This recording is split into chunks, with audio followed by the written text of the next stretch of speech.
Hello everybody and welcome to tonight's coverage of Blazing Pedals and its ARCA Series. Tonight the playoffs continue as we make our way to the place they call Too Tough to Tame, Darlington Raceway, for tonight's coverage here on Green Flag TV. I'm Justin Prince alongside the booth for tonight's Emmett Crow. Our producer this evening is Dustin Ollis as we get ready to compete. Here at Darlington, the lady in black ready to see who picks up some Darlington stripes. To say the very least, it's been a busy season so far, Emmett, but we're in the home stretch. Just a few races left to go to battle for a championship. But tonight we have a long one on the docket, 216 laps at Darlington. Yeah, it's going to be a long race. Justin, glad to have you back, man. It's going to be interesting to see how Cody Gibson builds off this momentum. Finally got over the hump and got the win at Bristol. See how he responds here at Darlington as well. Absolutely. Let's take a look at how things are shaping up coming into tonight. Gibson does have the advantage now. 31 points is the rough average to the cut line, 25 per our totals here. If you look at the exact margins, then John Perkins has 13 ahead. Kilroe up 9. Everything else really close. Carroll, Zimmerman, Arthur, no room for mistakes. Marasco, Larry Bell is the cut line. He's got a 6-point cushion over the rest of the pack, though. Of note, no Hunter Lagoons tonight. He was minus 10 coming in, and with someone with good speed, he could have potentially pointed himself in. Now, it's very likely 3 drivers fighting for the chance to move into those final 8 spots, Emmett. And the thing was, Justin, we had such a tight points battle with Matthew Kleinschmidt and Larry Bell, if you remember. But with Justin Levine missing the last 2 races, that moved Larry Bell and Kleinschmidt in, and we didn't have to worry about that tiebreaker that we were going to have to worry about at the time. Absolutely. Let's talk about how tonight can play out, by the way, on the team side of things. Well, New Hampshire ended up going the last time out to Pit Lizard. That was the last update we received for the team standings coming in through last week with those totals. But all that being said here tonight, the competitors are in the midst of qualifying right now. 17 entrants here. Darlington, not an easy place to be able to set things up. You need to be precise on your groove. Yeah, definitely got to be precise. And the thing is, you got to run. You're going to be ripping the fence. You think about the line at Homestead. Well, that's what these guys like to run at Darlington. And, sooner or later, that car's going to get loose, and you're going to wash up the racetrack. You're going to brush the ball, and that's where you get your Darlington stripe that's so famous in motorsports. Absolutely. And in these cases, these days, the damage will really hurt you if you do knock the wall down here tonight. You don't want to be that driver that cuts down their fender with a bunch of hits to the right side. You can see Kilroe is using the eNASCAR line a little bit tight. Hits the wall. Just got his lap time invalidated here likely. Yes, he did. Man. And that is going to be a rough qualifying run. He was 6/10 nearly back of Chris Mackey, who is the only R driver to put up a time so far. Mind you, weather conditions going to be a bit of a factor here on why we don't see anybody on circuit right now. It's 83 track temp. The air temperature also pretty high at 82, so it is not humid really at all-ish in the sky. It's expected to get more humid as the race goes on. Now, drivers waiting to see if they can get a little bit cooler of a racetrack here, Emmett, with the 2-time sun movement. We'll see if that works for them. Yeah, they're trying to get that track to be cool, but the thing is, with all that humidity, that's going to pick up the downforce, Justin, and these cars are going to handle a lot better. But as the night goes on, we're going to lose that humidity, and these cars are not going to handle as good as they are during the sun peeking out. And remember, with the start time tonight, like we're going to see us race under the lights here by the very end. Visibility going to be a factor with the sunshine up behind the towers, up into turn 3 later on. But Gibson coming off the win at Bristol. see where he starts things off with the times. He did not set about lap time on lap 1. He's going to have to keep it clean on lap 2 already, trying to push hard to make sure he maximizes speed here to get something on the board. Yeah, just trying to rip that fence and really trying to diamond the corner. As you see right here, he'll dive her in there, get her right on that white line. Don't want to get on that apron, because when you get on that apron, Justin, it's slicker than a cat on a hot metal tin roof in a hot summer day. So you want to keep it right there on the track and don't get down below that white line for sure. 28.9. That sets the pole time. He was in that range in final practice. The time he set was right in line with the top time from Ty Marasco in the session also. So Cody Gibson has the benchmark. Next up on the racetrack, Larry Bell. Hunter Lagoons did make it in on time. We can confirm after he was initially not in the sessions for most of the practice, so he did make it in time. So all our playoff drivers indeed are here now for tonight. Larry Bell, very quiet when it comes to his runs, looking to try and get away from this cut line, just one top 5 all season. Yeah, just trying to show his line. And the thing was, like we said, he had that tight points battle with Kleinschmidt, but with Justin Levine missing that race, it got him into the next round. Expect big things from the Canadian Larry Bell. Starting things off a little bit off the mark in the 29.5s, by the way. We'll say we have a flurry of activity now that we've reached the end of the session, and that's not going to be a good time. Bell didn't get the diamond. He was too tight going through 2, pushed too hard, and that's going to cost him huge on the mark. Taylor Butcher-Benjamin, take a look at here. See how he gets that arc. It's so important to get it timed up right here. Get it cut down for turn 2. It looks like that time he was a little bit tight too. Didn't carry as much as he could have. That's where these guys, Justin, you try to get it so close to the wall, and you're trying to get such a good run and try to get that car just to slide out just where you pick up that speed. But if you get it too close, then you're going to get up into the wall. But we see right here, TBB got a good look at it, but just wasn't able to get it arced enough, like you were saying. It's a big challenge here tonight, to say the very least, for these drivers. We'll see if they're able to withstand it. Still, Gibson's time holding firm by a 10th, by the way. Ty Marasco just changed that, just put up the 28.8. Marasco backing up his fast times from practice. Butcher-Benjamin jumps to 3rd. And I want to tell you, Justin, the Dalton Kilrow, Mark Arthur beef is real. It's picking up. We didn't see it as much as just a little bit at Bristol, but it's definitely picking up as a rivalry for sure. All that being said here, we know Mark Arthur, one of the more consistent drivers when it comes to speed, more so on the short tracks as of late. 3-time pole sitter this campaign. He's also picked up just the 1 W in 2025. So far, Kilrow has been the series leader. Victories with 6. See, he's the last driver to set a time here. 28.991, top 5 qualifying time. Not bad at all for Two Dudes Racing. One of the top organizations when it comes to consistency this season here in Blazing Pedals.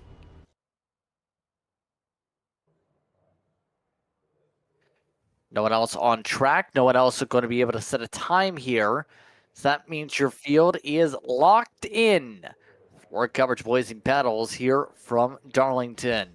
Let's take a look at how they'll start 17 deep. Ty Marasco on the pole for Team MFRD. Cody Gibson will start next to him. 25 1,000ths was the difference. Chris Carroll and Taylor Butcher-Benjamin were amongst the top 4, with Mark Arthur down in 5th. Brian Zimmerman start off in the 6th position. Kobe Jackson starts in 7th, with Hunter Lagoons back in the 8th position, with Matthew Kleinschmidt in 9th. Chris Mackey rounds out the top 10. Emmett. Yeah, Tanner Mars going to start in P11 in the 4 machine, lining up next to John Perkins in the Love's Travel Stop machine in 12th. Larry Bell in the 43 machine will line up next to Dalton Kilbrough in P14. And that's going to do it, Justin. Those were the only drivers to set times. There were 3 who did not set lap times. 4, in fact, because we have an 18th that's joined in. Believe it or not, Justin Levine did try and register for tonight. However, he did miss all of qualifying and is missing the driver's briefing, so he will have to sprint to get in here. Wellman, Moody, Massengill are the drivers at the back of the field that did get registered at least and take part in practice. So, we get ready for tonight's action here from Darlington. Again, let's talk about your distances. 44, 88, and then 120 laps to finish things out after we get to the stage racing here tonight. Mind you, it's 75% the fuel limit here at Darlington also, Emmett. So should be good for the stages, but the pit stops going to be a bit of a factor. Might be a couple stopper likely because of that 75% cap for the long stage 3. Yeah, definitely. And do they have 2 sets of tires? Well, in terms of tires, they have 4 in the pits tonight. 4 sets. So this should be probably at least a 4-stop race when it comes to tires. Look for some strategic calls. You know, it's Darlington. It's the toughest pavement in NASCAR, and it really does a number on your tires. So look for that to be a factor as well. So overall, what are your keys to victory when it comes to trying to get the job done at such a difficult racetrack, especially one hard to pass at? Yeah, it's real hard to pass here, and you just got to manage your tires and watch your fuel. But, I mean, it's all about track position and being there at the end. And if it comes down to making that move, are you going to make it? Or if you don't and you're just going to sit and wonder, don't wonder, make the move to win the race. Those are my keys. Who's your pick to win the race tonight? Oh, dang, putting me on the spot. Let's go with Ty Marasco because I picked Cody Gibson. I picked Chris Carroll. I'm going to go with Ty Marasco this time. It'd be an interesting pick. Marasco yet to get a win this season. Believe it or not, he's done really good points-wise, Emmett, but he's only got 2 top 5s and 6 top 10s out of 21 starts. Yeah, because it seems like here during the playoffs, he's been up there towards the end, Justin. But just like our buddy Cody Gibson, who finally won last at Bristol, he has the same problem. Just gets caught up in late race wrecks and ends his day and knocks him out of contention for sure. Happy to have you with us here on Green Flag TV for tonight's coverage of Blazing Pedals and the ARCA Series. It's Marasco, it's Gibson on the front row. Green flag is out. We're underway from Darlington.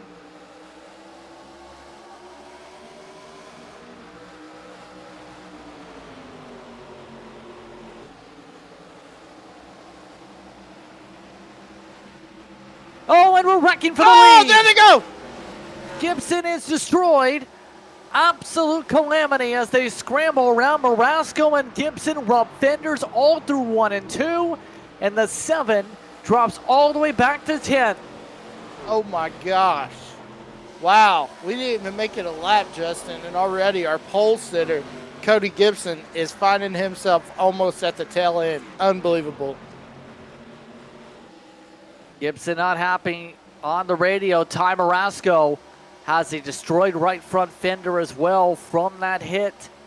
As Gibson definitely wounded from that contact watch. They touched here once. They've touched again here. A little bit of air by this point, and then it gets rough.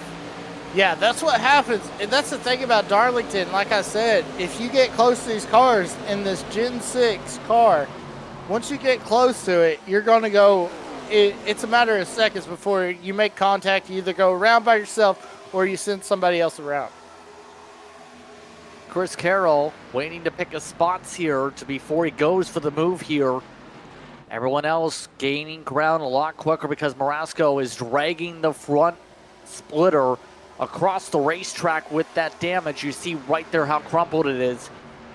Brasco already hitting the wall a couple times over. He's so tight from this, it's bottling everyone up. And there it goes. Chris Carroll to the lead. Mark Arthur to second. Taylor Butcher Benjamin going for third as well. Yeah, look at this as we see Cody Gibson hitting pit road. Tough break for Gibson, coming off that momentum of that huge win at Bristol. And now we see, oh man, that's not going to help Justin. He's going to get a penalty. How's this going to look for the points now? Remember, win and in is not a thing here in Blazing Pedals. His cut line gap was 31 estimated. It was 33,066 points coming in. That's a massive swing that potentially reduced that gap in about at least half, if not 3/4 with the stages.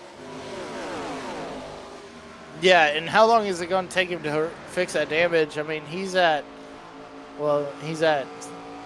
on pit road for almost a minute, but I mean, it's going to take a while to fix that damage. So this is going to drop him about 2 or 3 laps. Wouldn't you think? It's however how long he gets the damage done. It's worth noting with some of the drivers in the field tonight, we do have a bit of clutch and coasting. Hearing drivers really letting it roll in 3 and 4 to save a little bit of gas in the lifting points. So remember, the normal fuel run here is about 70 on 100% fuel. You do your math at 75%, still touch and go, but some of these drivers trying to save a little bit, it looks like, as you see Matthew Kleinschmidt from 7th. Yeah, see him just push that clutch in the corners and just let it roll. But an interesting thing, so if you're Tom Marasco, Justin, are you going to come in and get that damage fixed, or are you just going to try to ride with it until you get to the end of the stage? My thought is just ride with it. Do you want to be multiple laps down? We know Marasco, in his situation, cannot afford to lose stage points, and better yet, lose points to TBB, to Kleinschmidt, to Marr, to all those drivers, because if he does, well, he's going to be amongst those below the cut line at an unpredictable track like Motegi next week, where there isn't a baseline compared to every other track. Yeah, it's gonna be interesting, because isn't Motegi the same layout, kind of same shape as Darlington? A little bit, yes, vaguely, but it's not like Darlington with the banking. It's a pretty flat racetrack in terms of corners. Wow, that is going to be interesting for sure. Looking at Chris Mackey right now, just maintaining. You've seen him back there in the pack. Everybody staying strung together here on the first 10 laps. Mark Arthur, once the many, just preferring to run the bottom line. And I think Zach Novak was amongst those who popularized that bottom of the racetrack line. Compared to just running the wall, that was so common until around 2018, 2019-ish on the iRacing service.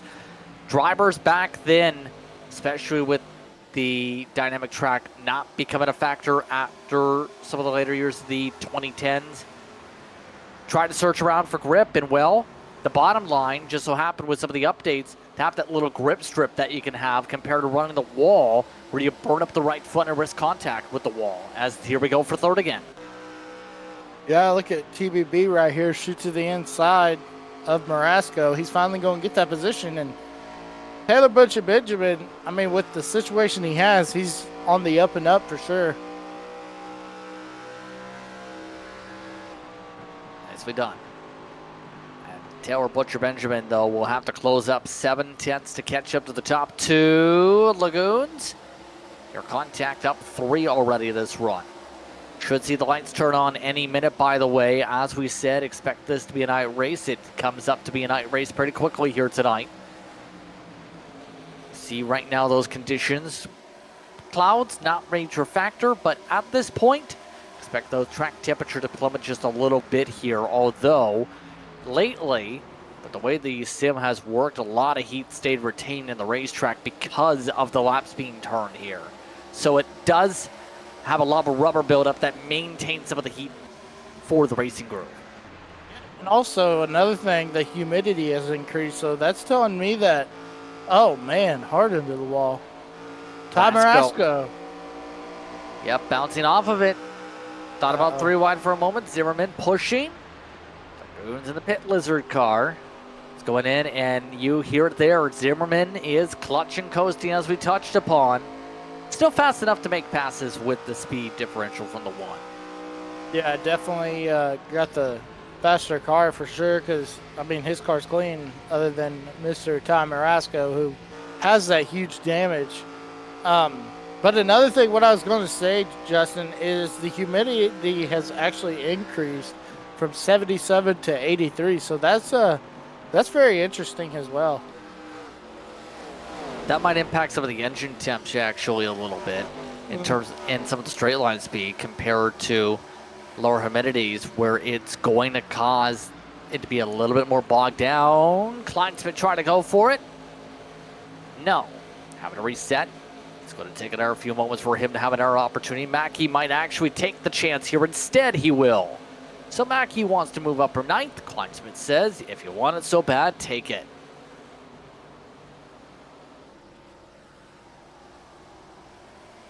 See the look from the grandstand here. It is a nice racetrack, I will say now, with this being one of the refresh tracks and the earlier rollouts here at Darlington. It's a nice circuit, especially with how it shines brightly. Let's make the way down the Boeing backstretch. This track really pops with some of the updates here. NASCAR refresh essentially go through all the circuits, but we have Mark Arthur that's refreshed the race lead ticker. New race leader, Mark Arthur gets it done 3 and 4. Yeah, Mark Arthur was running good at Bristol, as we see Chris Carroll hit the wall a ton.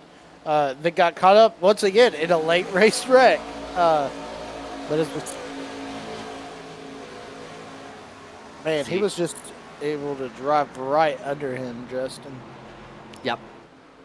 Quite simply, that's where some of the give and take goes in. Arthur has been solid on tracks where you have to save the tire a bit. By the way, crazy stat here for Darlington, which normally sees multiple seconds of fall off. Our fall off rate so far, 0.6 on average. That's it. Wow. Yeah, all I can say is these general tires are very hard if they are not burning off on the sim like this. We've seen this on speedways. We've seen this on some of the short tracks. Mm-hmm.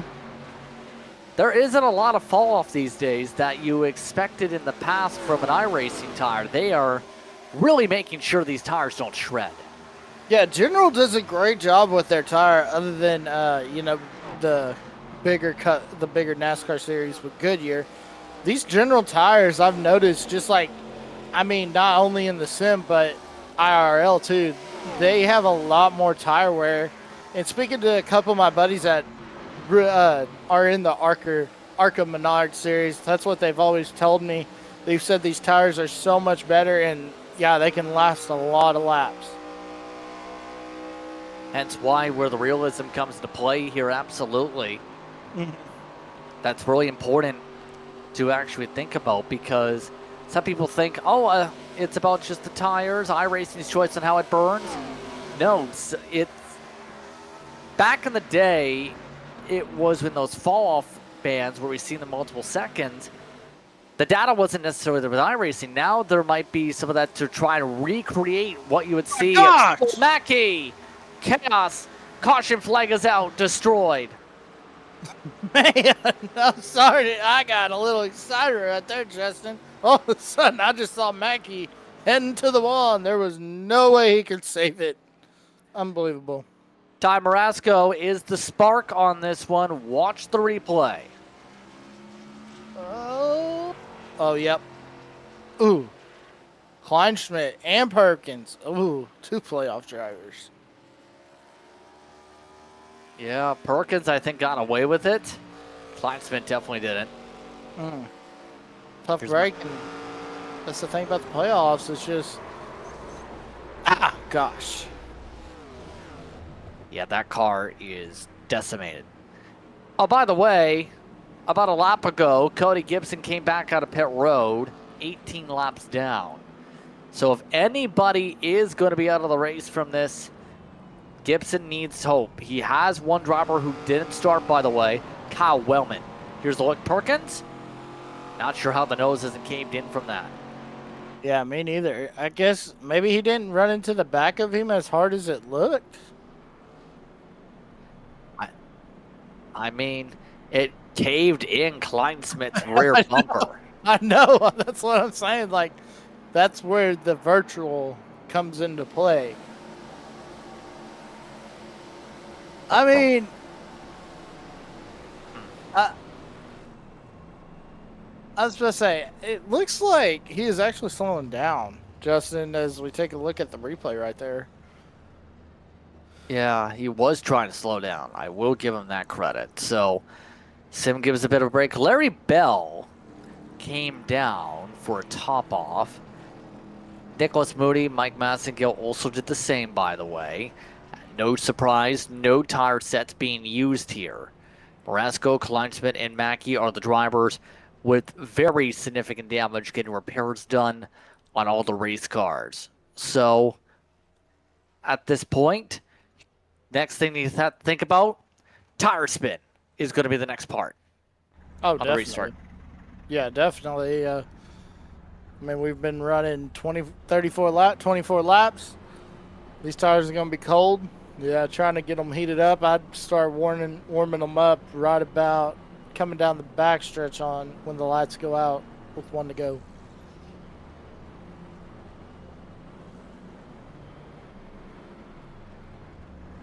So the field now doubles up for the restart. It's going to be Carroll up on the high side. It's Arthur who is on the inside here who had the lead. Lagoons and Butcher Benjamin are amongst the top four. Zimmerman on the inside of Kilrow. Perkins and Marr, Kobe Jackson. Last of those with clean race cars. Marasco and Kleinsmith staying down pit road will sacrifice laps here to fix their cars at the moment. So the Barbie World machine. If we get the chance to control things, Emmett, we know that driver's strong and going to be a good chance to be able to score well-needed points to build a buffer if they can hold on for another 20 laps. Yeah, it's going to be tough to hold on right here, but here we go. Time for the restart. Chris Mackey just got an incident responsibility, I believe. I know there was a discussion on the radio involving that.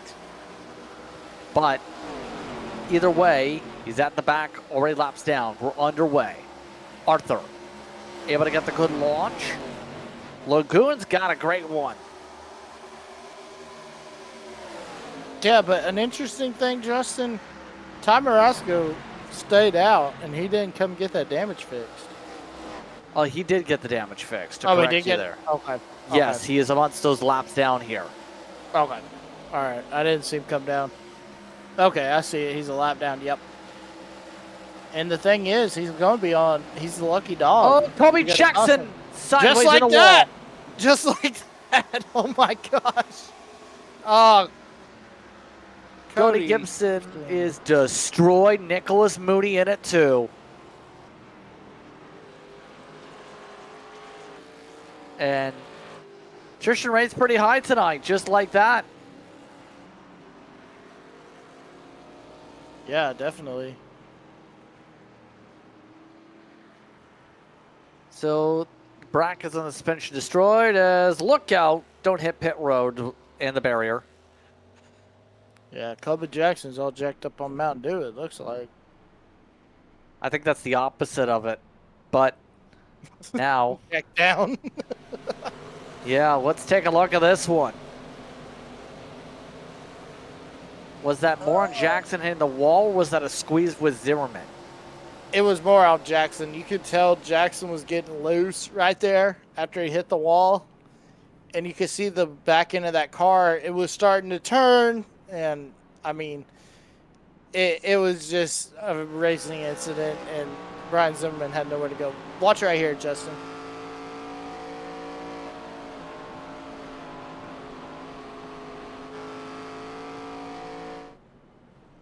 Perkins able to just drive on by. And a majority of those involved in the last caution have come back down again. Gibson, as you would expect, with the front nose sheared off, slow down. Well, don't look now, but Todd Marasco back on the lead lap.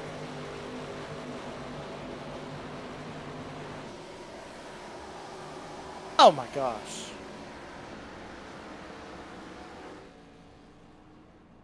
So a lot of chaos early on here. We still have a decent amount of laps in the stage to go.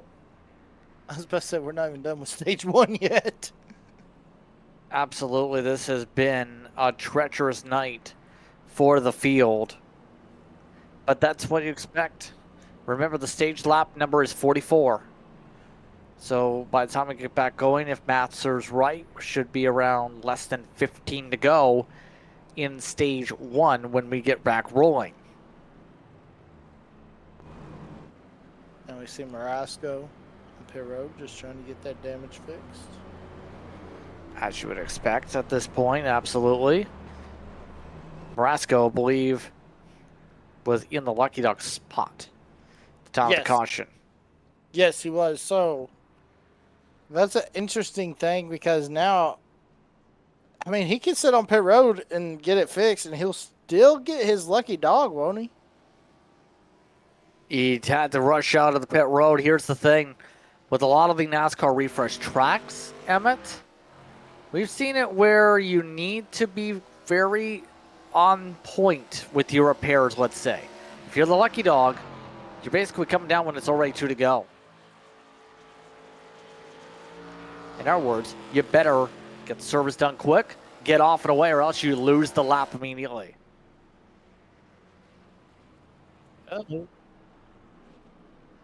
Kobe Jackson is now officially out of the race. He has now left the facility.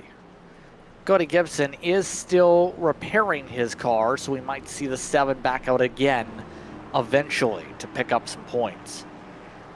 Kobe Jackson might have ran down and got him something at Cookout. Well, Arthur Carroll, front row. Coming up to start lap 31. This time through. Green, green, green. The inside line gets the jump. Lagoons trying to go for second already. Carroll trying to defend from the high side. Yeah, Lagoon's trying to get past his teammate of Chris Carroll, and look right there. There's Dalton Kilrow coming up here fast. But, I mean, look at Mark Arthur just able to control this race. Did a great job. No wheel spin. Great job as the control car, and clean restart as well. Oh! Well done. A little bit of scrape. Zimmerman, while side by side, mind you, still able to sling it. Lagoons gets crossed over by Carroll meanwhile, and Mark Arthur is gone. Yeah, look at that slide job that Chris Carroll just put on Hunter Lagoons. And now you got Dalton Kilrow on the back of Lagoons trying to find a way, and Zimmerman is coming up there as well. Still trying to charge ahead. Perkins gets back into line. TBB stays in front. Kilrow back to him. Does take the look.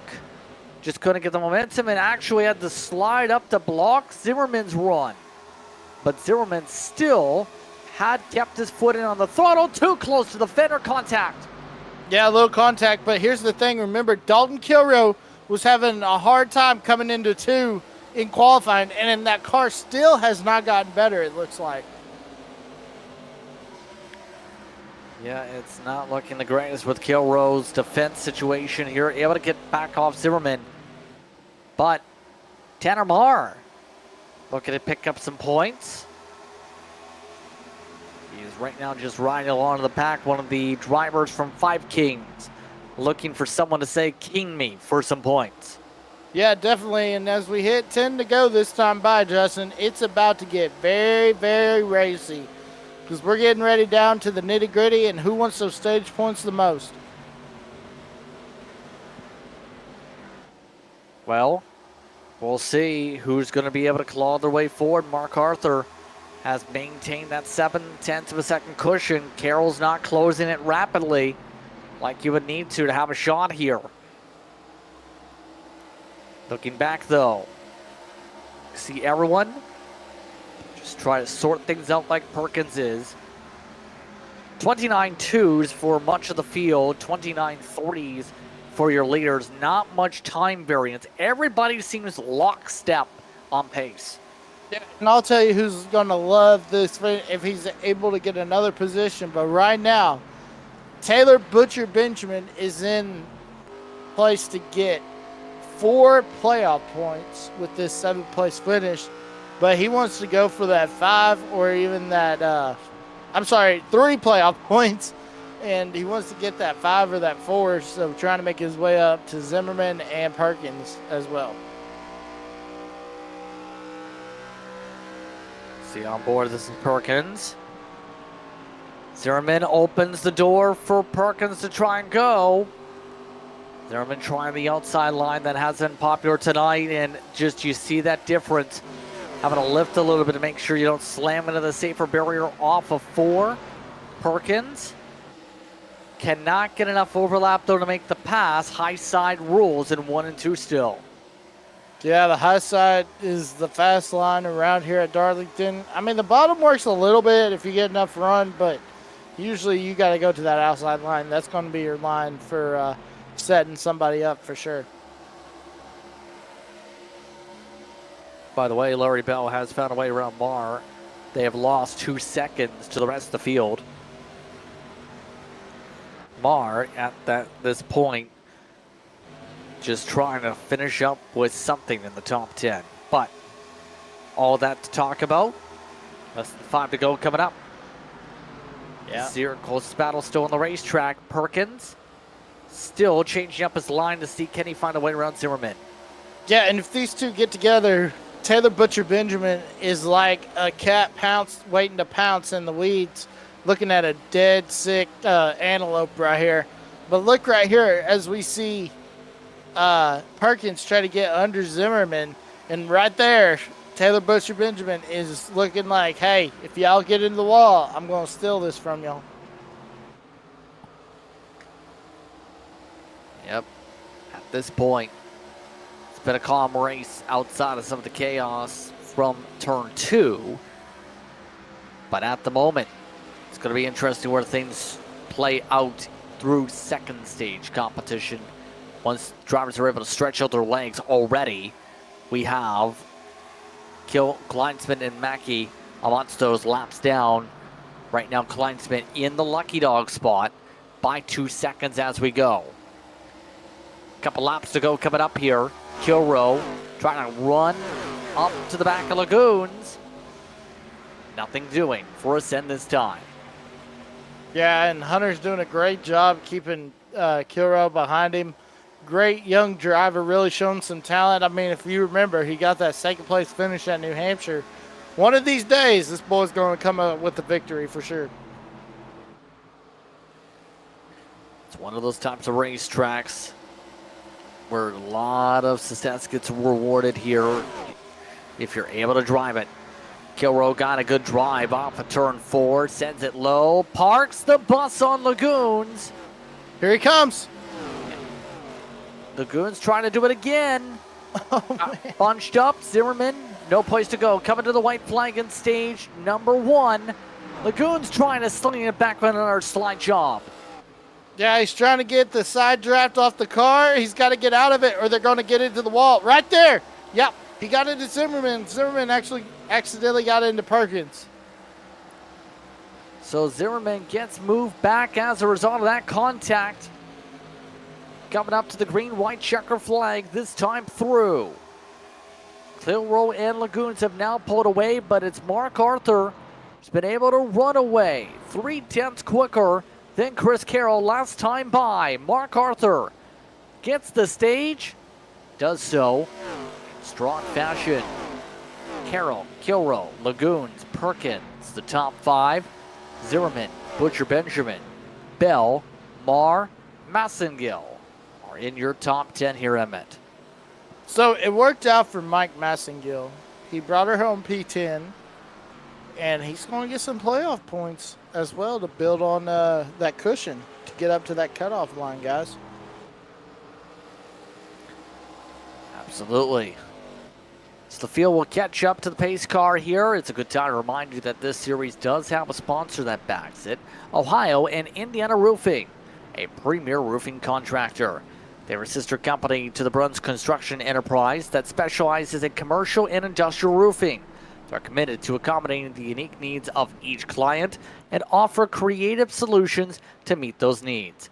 We are a team of individuals who work for the same common goals: professionalism, quality, and service.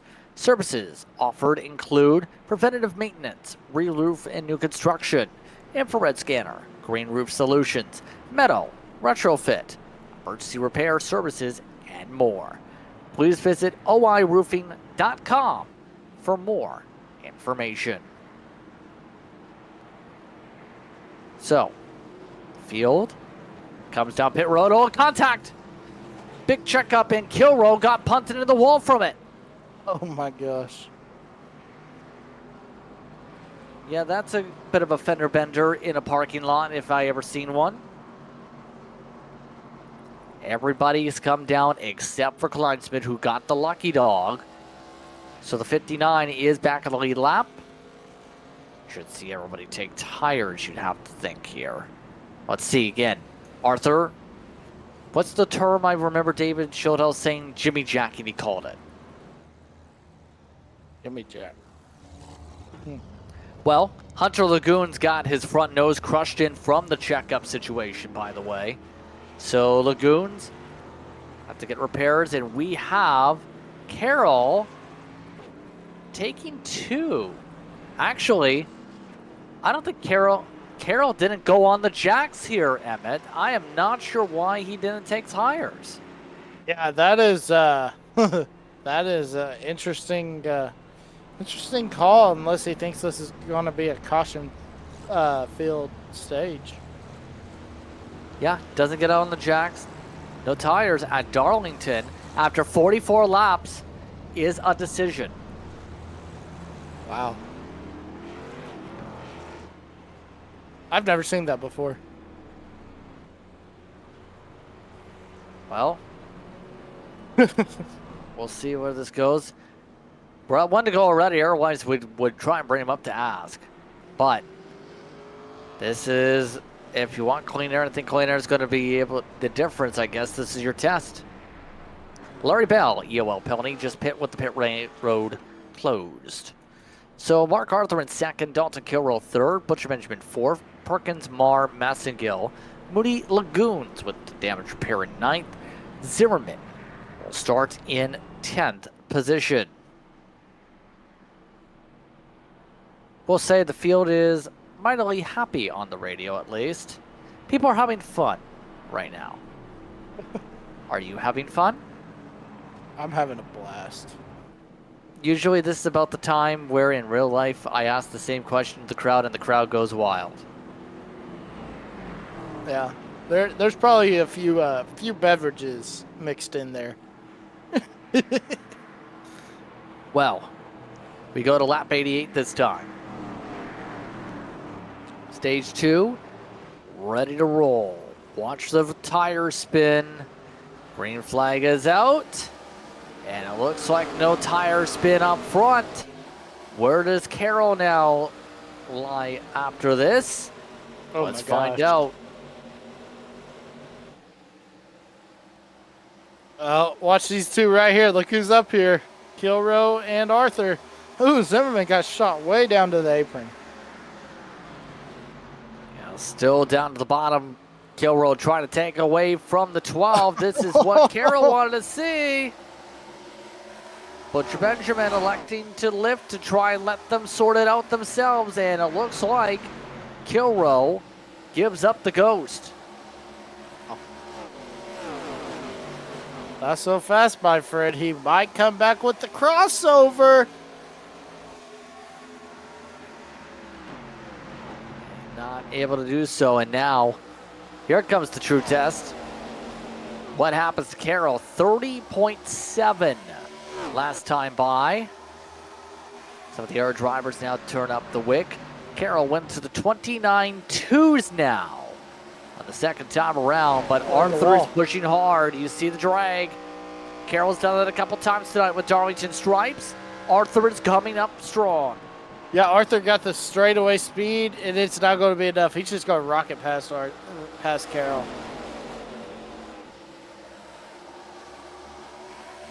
Here we go. Arthur on the race lead. Kilroy to second. Highest he's been here tonight. New fastest lap. Taylor Butcher Benjamin actually said it as Carroll elects to give him a shove. Yeah, Taylor Butcher Benjamin coming off a good run at Bristol. Really showing some speed and showing that momentum that he has coming off of, I believe he got a top 3, top 5 at Bristol. Yeah. With Bristol, to answer that question, that race, remember, seeing Perkins in second, Brian Dees on a part-time schedule. The thing is, correct me if I'm wrong, Gibson was the only person on the lead lap at the end. Oh, he was. I mean, he dominated. It came down to a pit stop, and I mean, he just out-dominated the field twice. Oh, trouble. Turn 2, Zimmerman's all over the racetrack, by the way. You see right now the battle for the race lead. Zimmerman has kept stable despite wall contact. As right now, Kilroy looking to see what he can do. Remember the beef from Phoenix between these two. That was a little bit argy-bargy before back then. Let's watch what happened to Zimmerman, though. Got in front of Carroll, and then wall.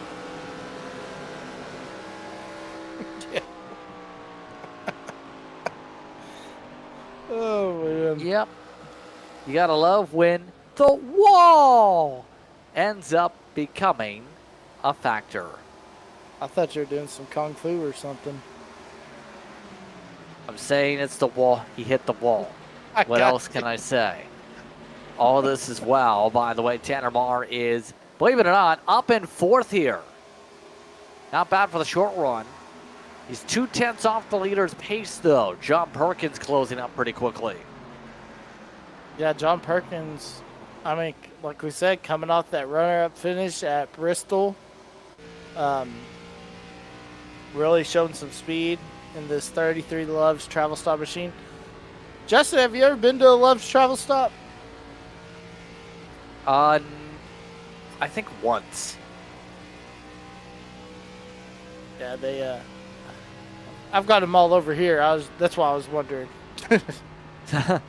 I mean, I've only been around Texas 2 or 3 times specifically, so I haven't really seen Loves. I've been to a Buc-ee's though. Okay. Yes, Buc-ee's, great place. Yeah, right now, 2 racing machine looking for some love.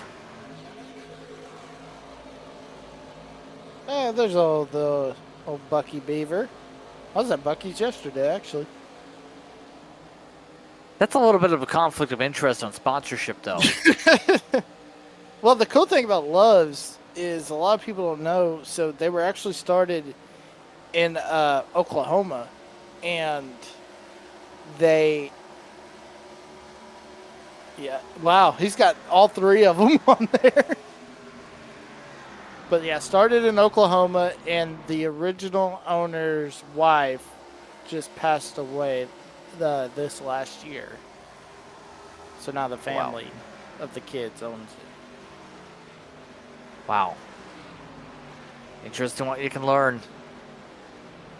Right now, nothing doing for any moves up here. By the way, right now, Draft Lock and Dirty Air, quite a bit of a factor for all these battles here. And that's what makes it so difficult. Darlington's basically a one-groove racetrack. And oh my gosh. You can see how things can bottle up here, like right here.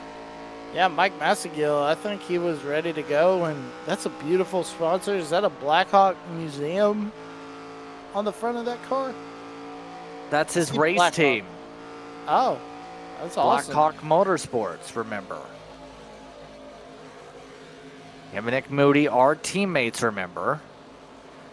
Partners in crime, trying to find a way, get the job done here. Massago's getting a little bit impatient.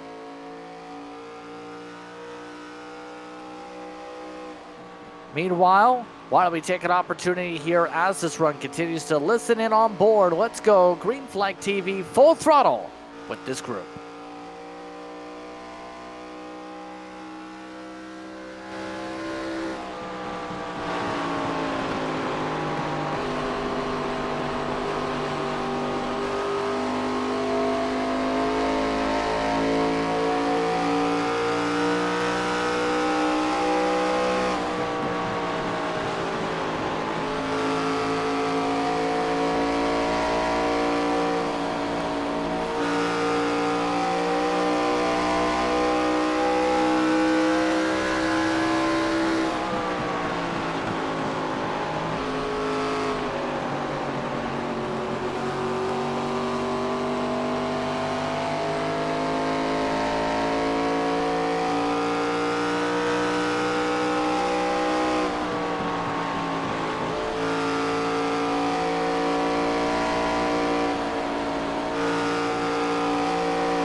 But following along with some of the battles, Massagill, as you see, is now past Carroll, who is still running lap times a second off the pace. Again, taking a risk here. See if it works out later on. Zimmerman. Nothing doing to be able to find a way around Perkins yet, but how long will that last? Right now, the race lead still remains 1-2 as it does. Zimmerman, by the way, is now passing by Perkins in the other group. You see right there, Zimmerman just got the run with the diamond line in turn 2, got the job done. 33 shuffles back, and Zimmerman is up to 4th, downside. Next car is 3 seconds nearly up the road in Butcher Benjamin. You know, this reminds me of, like, you know, super speedway racing when we have 2 different packs in different groups. This is, I mean, it's a, what, 2-car breakaway from the field, basically? Yep. Wow. It's like we've seen so many times this season. Some of the racetracks, Phoenix comes to mind with some of the breakaway there. It's been that type of a night already here at this circuit. I mean, it looks like a real ARCA race. I mean, races will have some of the top drivers. It's not going to be, at Darlington at least, a race with 10 different people in the lead pack. It's not that big of a draft track, not even close. So, we'll say, good news if you like Cody Gibson. He fixed the car again. He's right now almost 30 laps to his run. He just hit the wall a little bit, but he is 15th, meaning he needs some people to have bad luck here to pick up any more spots. He is the highest he can be right now. Yeah, hey, it ain't easy being cheesy. No, it is not, especially with two massive hits that he's come back from here tonight. Now, the downside is he's had nearly 9 minutes of repairs every time that's happened. So, not going to be in contention for the race win. Not even close. Yeah, and like you said, there's no win in your end. So, I mean, that win at Bristol, it helps him just a little bit, but nothing like monumental. Perkins wants his spot back. Does pressurize Zimmerman to the high side, but again, Zimmerman's been happy on that line all night. Nothing that time. Coming up to 15 to go on the stage, by the way. Remember, end of stage is lap 88.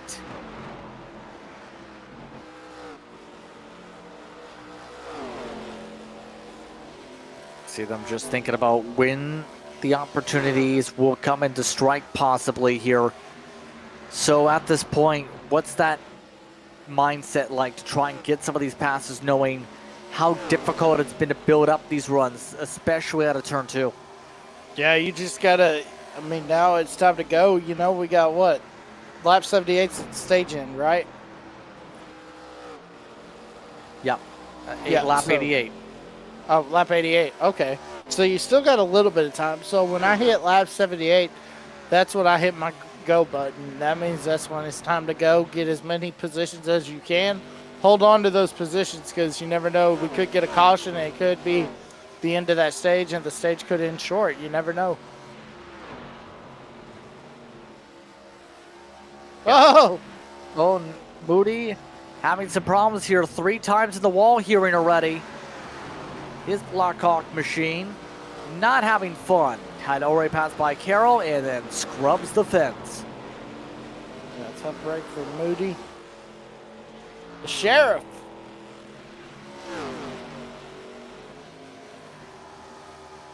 Yeah. It's not been a great time right now for him. But all that wow. Goons still has not been able to find a way around all of this too either. Seen how good he was on the short run in stage 1 in 27. He's just been biding his time in this pack outside the top 5 here. Nothing has opened up for him to be able to make a pass here yet.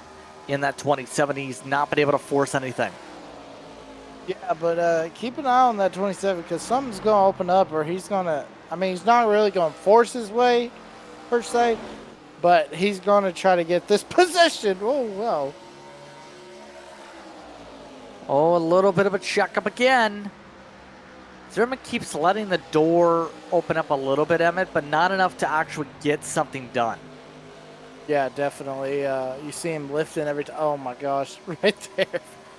I mean, Hunter Lagoons might be banking on if these two get together. As we've seen Zimmerman, oh, he's super loose right there. Yeah, again, a little bit of a bobble. Gonna have to hold out for another 10 laps here. Right now, Zimmerman just maintaining. Seems to be balancing things well, though. The fall off has now reached near 9/10 of a second over the course of this run.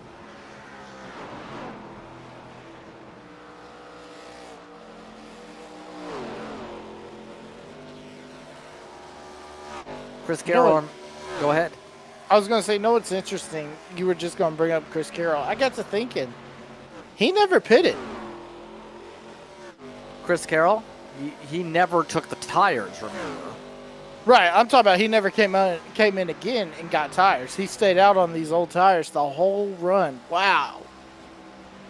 I mean, let's put if he gets a caution in stage 3, he might be the only person with a set of tires to work with. Mm-hmm. See the lap times compared to the leader, by the way. He's equalized out to Mark Arthur's pace. That's the bright side here. The downside is he's 17 seconds back. That's how big the short run was on the set. Another bright side, he's in that final spot to get a playoff point. You mean stage points, yeah? I mean stage points, yeah. Sorry, I was watching NASCAR all day. Well. Well. We still have time. Definitely. And it's going to be interesting where things lie now for some of the drivers here with the point shakeup here too. Gibson, we know, going to lose a lot of ground, but Marasco is going to be in a danger spot, still running 12th, still hanging on by a thread for the lead lap, mind you. So a lot of these drivers going to have to hope for some luck. In stage 3, get at least a decent finishing position. They want to be in a good spot for Motegi, where anything can happen in Japan with the unpredictability of that race possibly.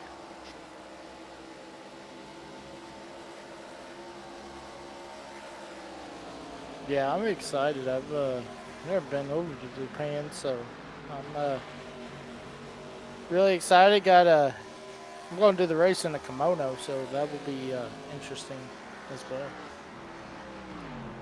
You're going to have to provide proof on stream that you're in that, by the way. It would be a moment. That's your mission now this week. Find one with the budget of $1,000, nothing less than $999. Well, I got to go out of state, so maybe when I'm in Nebraska, I might find one at Goodwill or something. Okay, then. So, a couple laps to go coming up here. 3 to go specifically. Yet again, end of the run. Mark Arthur hasn't fallen off. Dalton Kilroe has. And right now, Marasco fighting to hope to stay on the lead lap so we can get this car fixed. I don't know if that's going to happen, though. Big close-up speed right now. Marasco only up by a couple car lengths. This likely will be quick here. And it will be. Marasco. Pit road closed. Will fall a lap down. And the 1 will only be able to get minimal damage repairs done again. I wish you would stop asking me who's going to win the race, because this happens every time. I mean, you never expect an incident for the leaders on lap 1, turn 2. Lap 1. I was like, yeah. Oh, man. 1 to go in stage 2. Arthur's led 66 laps. Carroll 18. Marasco actually led the first 3 after the contact over the front of the field. But if you've been in the Ford, you've most likely been up front. That's been the case for Arthur. His Mustang rumbles its way through 3 and 4.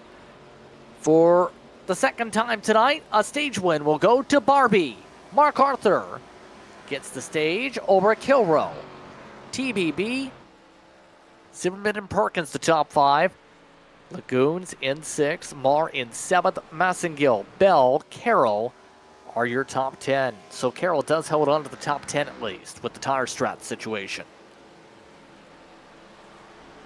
Yeah, Mark Arthur's just been like a Barbie girl in a Barbie girl in a Barbie world. I butchered that so bad. Yes, indeed. So now we should see tires up here. And now we get to see how long these runs truly are capable of. Remember, these drivers here tonight have to go 128 here in stage 3. There's a chance Arthur can lap a fair way up the field if it stays green with the pace he's been running, by the way. That's exactly what he's looking for, too. So they'll pace up behind the field. So at this point, it's going to be interesting if anyone's going to be able to respond on the long run to what Arthur is doing. Mark Arthur again. He's been marching all night long tonight. On speed, looking for a second win. Still come down pit road. And the field is reminded of speed limit after what happened the last time. Yeah, definitely reminded of it.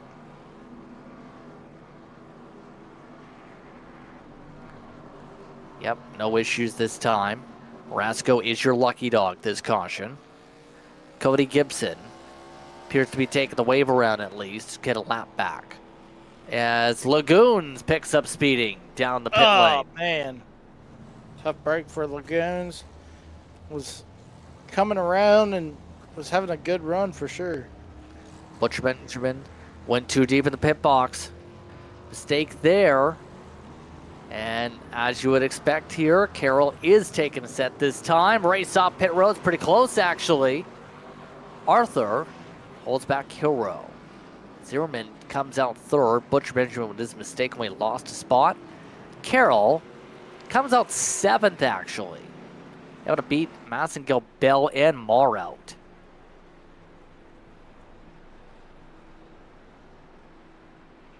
So everybody else will reset back up here. So, your thoughts on the race so far as we are almost set for stage 3? Been a great race. You know, we had the chaos in the first stage, and the second stage was more mellow and really mellowed out, and Mark Arthur showed his dominance. This third stage, though, the final stage, wow, look at the humidity. How much is picked up, Justin? Yeah, pretty humid out. Surprised we aren't seeing any fog hit the racetrack at that point. But for now, temperature-wise, pretty solid. 79-degree track temperature. That humidity helping keep the temperatures up. Yeah, definitely. But well, like I was saying, this stage, get the popcorn out, because I think we're going to have one of those oh-so-classic Darlington finishes with Kilrow and Arthur.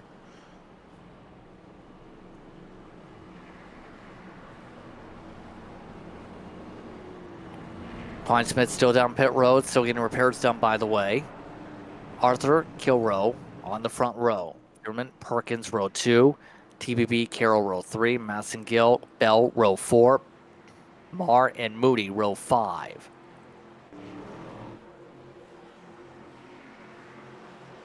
$124 laps to go. Green flag is out. We're back underway. And it looks like some issues for Mackey off the start. Lets everybody on by. He was already multiple laps down. Everybody else looks to chase the 12. Yeah, look at this. Mark Arthur got a great launch, but Kilrow's right there. While Arthur moved right in front of him, and Arthur has the advantage going into 4. Yeah, well done so far for the 12 on speed. Now, see who's going to be able to get the first passes. Zimmerman's going to try it. Couldn't get the opportunity. Kilrow kept his foot in on the high side. That's the thing. You need to have some give and take to get the pass done here too. And Kilrow not in the mood for give and take off the start. Yeah, not in the mood. But look at this. Lagoons able to get under Marr. And now we see Zimmerman trying to get to the back of Kilrow. But look at that. Perkins all over the back of Zimmerman as they go into the turn.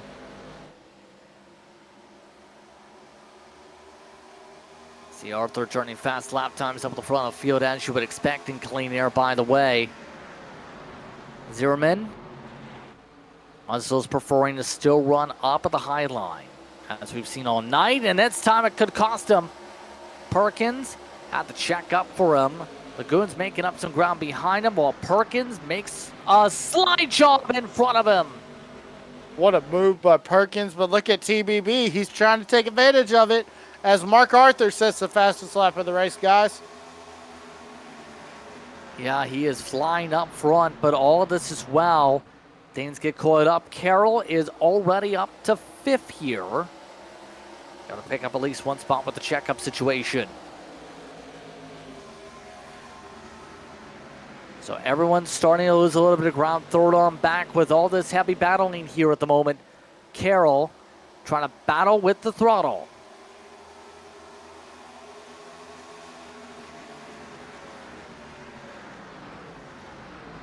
Meanwhile, this is what's happening behind him. Larry Bell passing Mike Massengill. Massengill able to hold back Marr, who apologizes for the poke on Massengill in the first place. We'll say how far we get on the fuel run going to be the huge question mark here. It's going to be close on the number on where we get. Remember, 70 is the full distance usually. So in theory, let's do the math. 70 is the very rough mark. So if it is 70, do the math of 75%, it's 52.5. Now, if it's only a 65 on the cap, that run goes down to 48.75. So we're on the average looking to a 50-lap stint per run. Pit stops coming with less than 25, 30 laps to go at the very end of the race. That math is where that lines up, where these drivers have to consider that, potentially time things up for that final pit stop, knowing where the fall-off band has actually settled in tonight.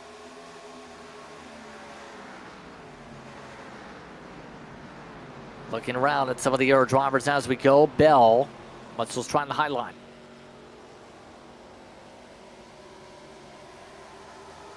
See the poke, see the run, see the attempts for now.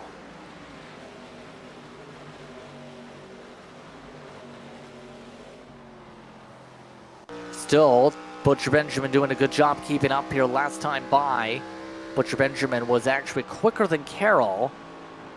But the problem is, just no place to take the run as he goes to the bumper nearly.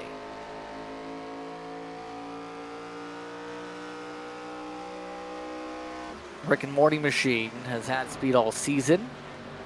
Seen why he's been pretty consistent. Meanwhile, Zimmerman. He's still trying to find a way to get in clean air. He's been a top 3 car tonight at the cap. Just slinging it to the high side, able to carry more speed on entry, and it's helped him out a little bit here.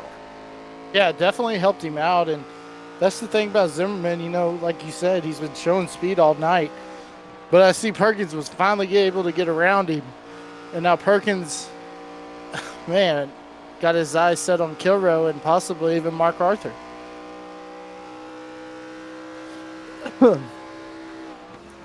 Yeah.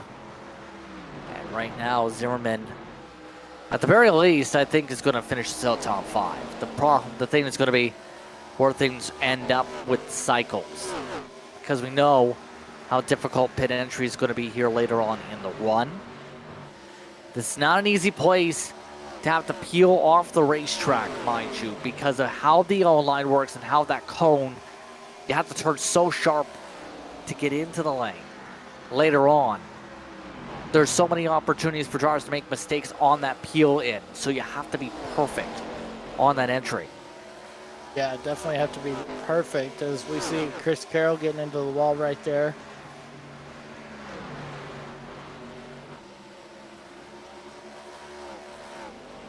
Yep, right now. Nothing done for Perkins to give up to Zimmerman yet. Again, Two Dudes Racing as a team for the team standings has done really good, by the way, all year. Because Mark Arthur's been consistent, Perkins has been consistent. You see the run now for Zimmerman to take away the spot here. This has opened things up. Carroll also making a move. Perkins passed by 2. Yeah, Perkins trying to get under Carroll. And look at that move by Carroll right there. Able to get the position away. What What a job by Zimmerman. I just looked up and I just saw that he's in P3. Man, what a move. Nicely done. And at this point, Perkins still top 5. Point still stands in the team metric. Two Dudes Racing is in the best position to potentially pick up another win in the team standings. They've had 7 or 8 of them this season. Just a couple races away from locking up a team title as a unit here, compared to MFRD, who's been making a rally as of late. Yeah, MFRD. It goes back, though, Justin. We think back to Pocono, where Dalton Kilroe had the trouble, early on in that race. And it just seems like from there they've been trying to get back to where they were during the season, but they just haven't hit that point yet, and they're not right where they want to be. And Pit Lizard has really taken advantage of it, showing their speed, or Two Dudes with Mark Arthur, And it's really interesting how, also throw 5 Kings in there with Zimmerman. It's just interesting how these teams have taken advantage of MFRD. Tanner Marr, Gibson issues again, and this time this might be it. He was racing behind Tanner Marr. Marr hit the wall, and yet again, chaos. Tanner Marr immediately left. He was on the radio a lap ago about something. Tanner Marr was, and now the 7, yet again, is destroyed. Yeah, he's on 3 wheels. It's been that type of a night for the 7. Yeah, fell in his lap again. Oh my gosh. How'd that not bring out a caution?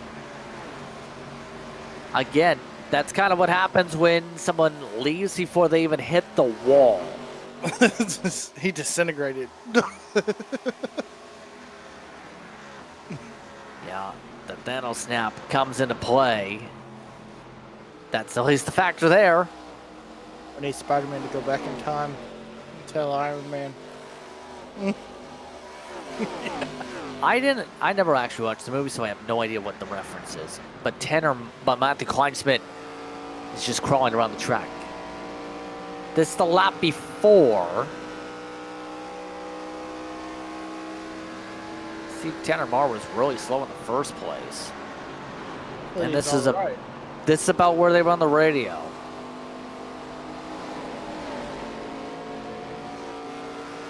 Not seen it. Oh, that's a good reason why he said he was on the radio. He with the checkup.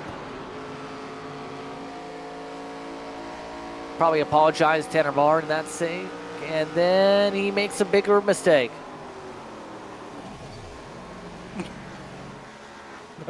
Tony Gibson's probably not happy.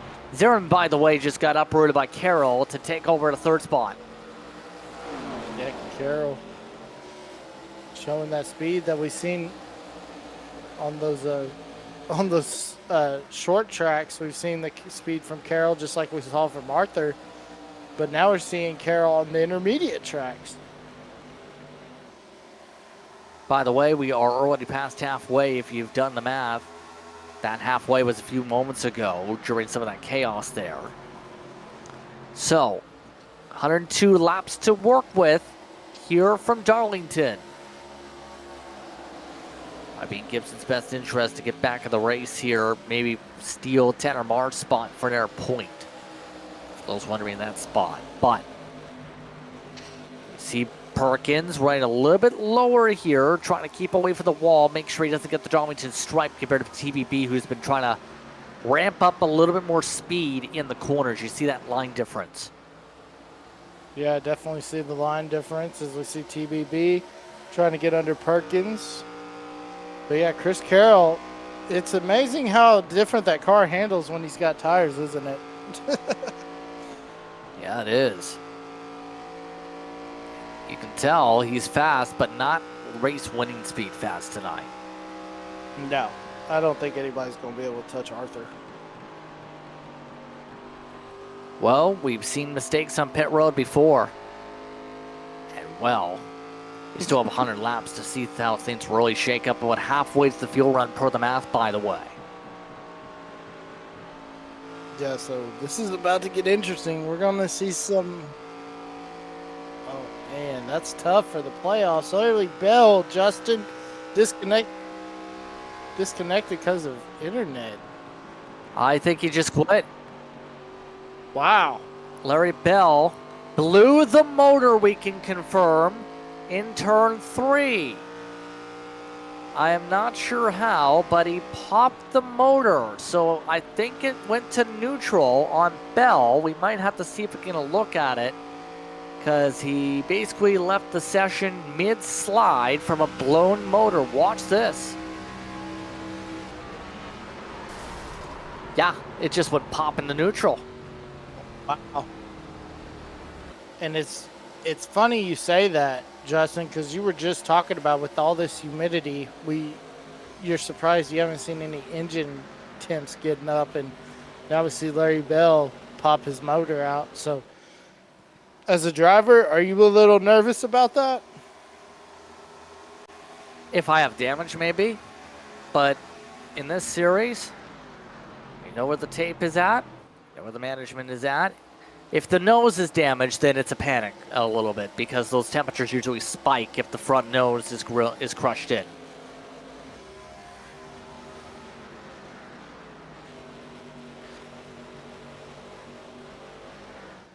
Right now, Carroll building a buffer for third, by the way.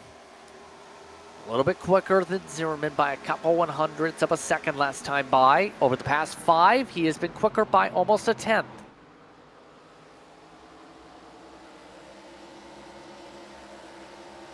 Yeah, definitely been faster.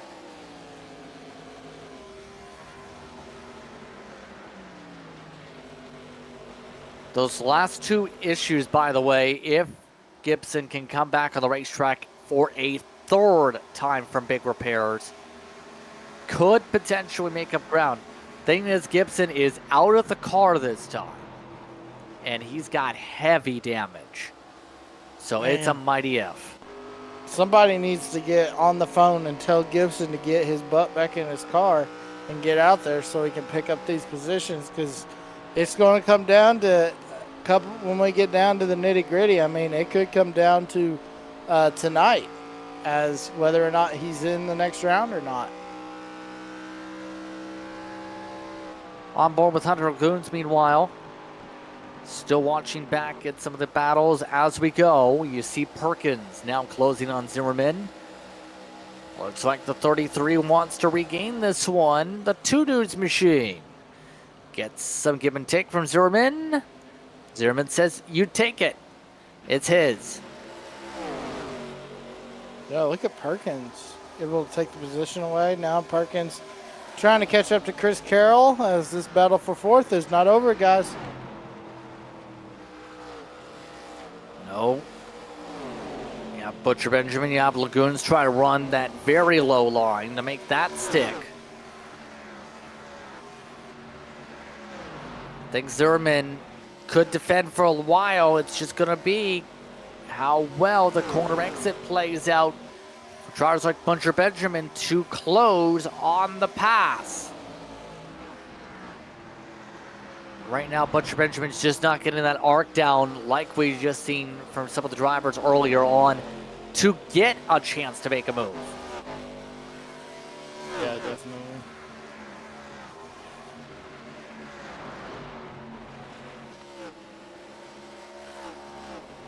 Again, this is your closest battle on the racetrack. Carroll is slowly closing in on Kilroe as well, by the way. Average closing in by a 10th or 2 a lap. So that margin will also have a close up here pretty soon for its own battle box. Yeah, it'll be interesting for sure, because, I mean, this is a four-way battle for fourth. Yeah, but no one's been able to get the true edge to get a swing on running away with the position, Emmett. It's been a bit of a wrestling match, a hot potato actually all night. Yeah, been a big hot potato for sure. And like you said, I mean, that's the thing about this place. It's so hard to pass. But look at this, Chris Carroll. Oh, Chris Carroll going to take over the second spot. Carroll making the move, was quicker than the leader last time by, actually. Carroll's finding his speed. He's feeling himself out there. As now, Butcher Benjamin again gets boxed in the other battle. And right now, I don't know if this is going to work for Butcher Benjamin unless he gets a big pull. Zimmerman is starting to slide around a little bit. Looking like their car's getting stiff in 3 and 4. Yeah, Butcher Benjamin trying to get above that cut line.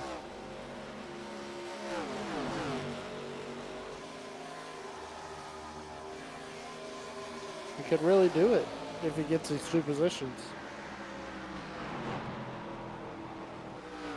Really could. Just hasn't been able to angle himself to make the pass yet.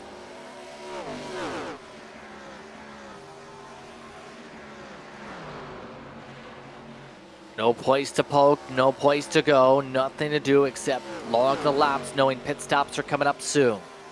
Zimmerman does knock the wall in a little bit, but not enough to actually force a close, and Zimmerman actually blocks the outside this time with a run. Takes the dirty air and puts it on TBB's nose.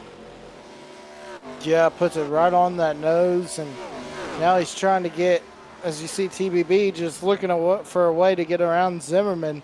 Trying to do it cleanly, doesn't want to use the bumper or anything, so got to respect Taylor Butcher Benjamin for not wanting to use the bumper right there on Zimmerman.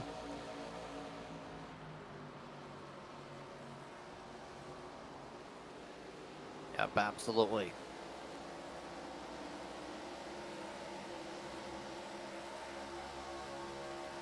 See a little bit of a checkup yet again.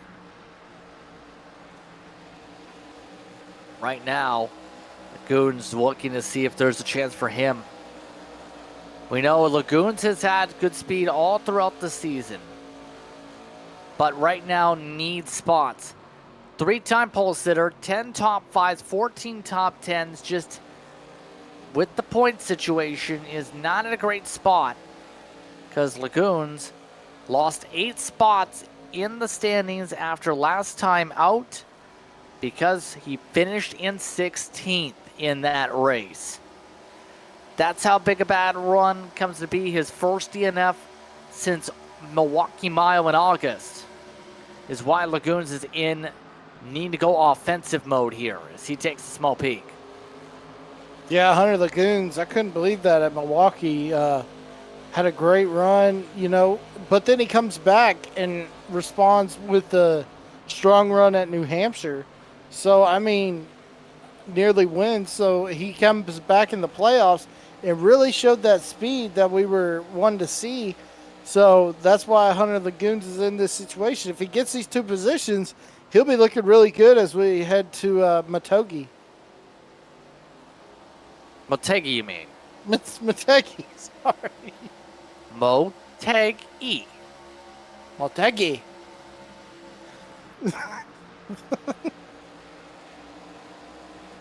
Wow. All this is still with the window about to open. Looks like Zimmerman is signaling maybe. Is this it? Yes, it is. Zimmerman's going to come down, and so is Dalton Kilroe. Wow, interesting call for Kilroe coming in. Just trying to find something in P3. Seeing if he can find some speed with some new tires as well. Maybe get the undercut going. Gain something with how the long run speeds have equalized out. Mark Arthur still leads by 1.5 seconds, by the way. Carroll's been slightly quicker, but not enough to get there. Unless you factor in potentially by the end of the 3rd run at the straight.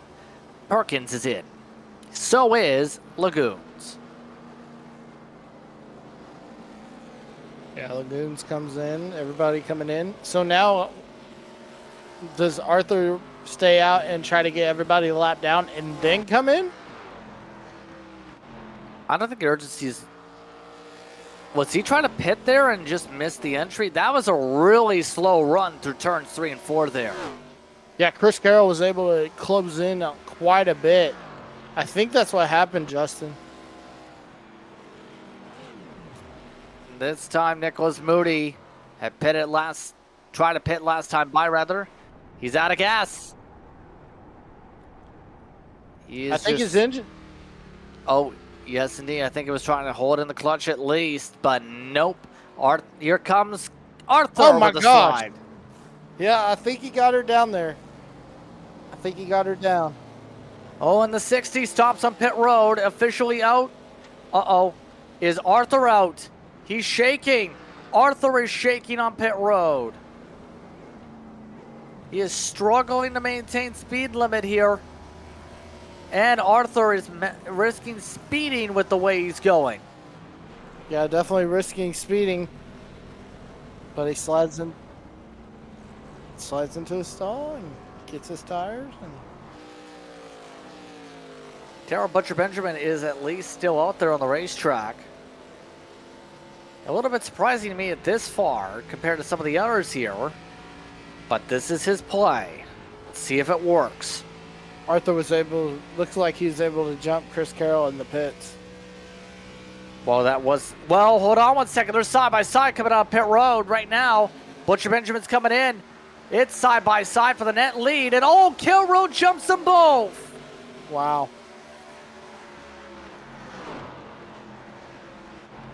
Dalton Kilroe gets the speed to pass them both. Arthur squeezes off Carroll. It stays ahead of him with the run on the outside. It was close, and that was all from the bubble. Watch this run. Kilroe squeezes through. Wow. Oh, my God. Yeah, that was a tight fit, but just fit like a glove. Oh, wow. This is both live. Butch Benjamin still taking service. Probably not going to cycle for the race lead as he is still in the box, and getting past. So Dalton Kilroe, for the first time tonight, officially has the lead. Now this is going to get interesting. 3-lap undercut for the 41 to do this, though.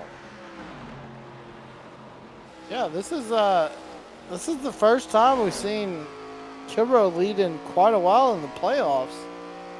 Glad to see him up front and try to get the undercut worked out.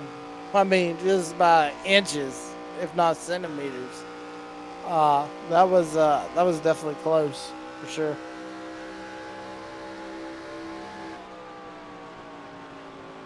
Yes, indeed. Taking a look right now from Perkins.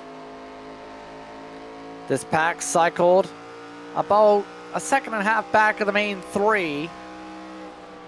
Still not race winning speed, but they are quicker than your leader.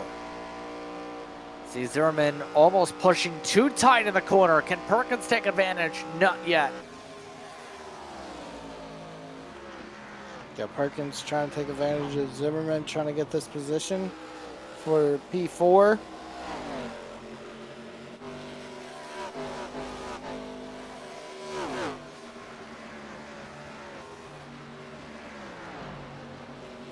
Yeah, Perkins really backing up his entries compared to where Zimmerman's pushing into the corner.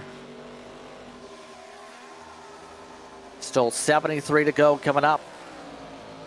Lap traffic is ahead of the leaders, by the way. Ty Marasco in all this has maintained the lead lap. He's going to lose that mark in a moment. The leaders catching up to him up the racetrack. So we'll see what happens in a moment, especially with Kilroe's case, because I don't think Kilroe's lead is going to last at this rate, Emmett. Reason being, it's not the traffic. It's the fact that Arthur is a tenth of a second on average quicker. Now, how well... Wow, look at the run he just got. Yeah, closed up a decent bit. But remember, Arthur wasn't so patient at Phoenix. Let's see what happens this time at Darlington. Yeah, this is, like I said, time to break out the popcorn because we're going to get some action early on before the finish. It'll be interesting to see how these two handle after the comments were made by Kilroe about Arthur's driving. There he goes. Arthur hits him. Trying to pull him back. Does Kilrow just give it up? No, he's going to fight it. Close for Carroll also. Arthur pushes, leans on him. They hit, they slam, they door. Kilrow in the wall. And into the spot goes Carroll. Behind him for third. Kilrow not going to be happy there as he gets dropped to third. No, he is not going to be happy, and I bet you he is livid on the radio right now. Yep. Well, the radio is silent right now. I wonder what's going through his mind after that. He's still got top 3 speed.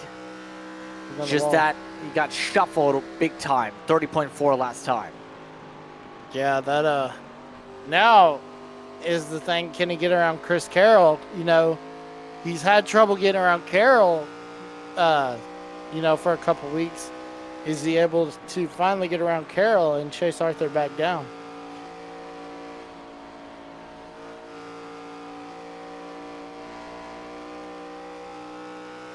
Just trying to maintain the rhythm for now is all you can say. 68 to go at the stripe. Zimmerman has closed up to all this battling, by the way. Zimmerman's actually putting Garrett some really good lap times to try and at least make this a 4-car battle. Last time by, though, did lose 3/10. So, it's a chance if they start getting a little bit testy that Zimmerman could retake a 3rd spot here on Kilrow.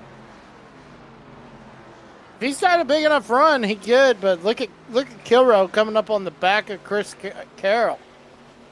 And then don't count out John Perkins either. Nope. Can't count either of them out at this point on speed for the top 3. Arthur, by the way, 29.2s up at the front of the field as we go.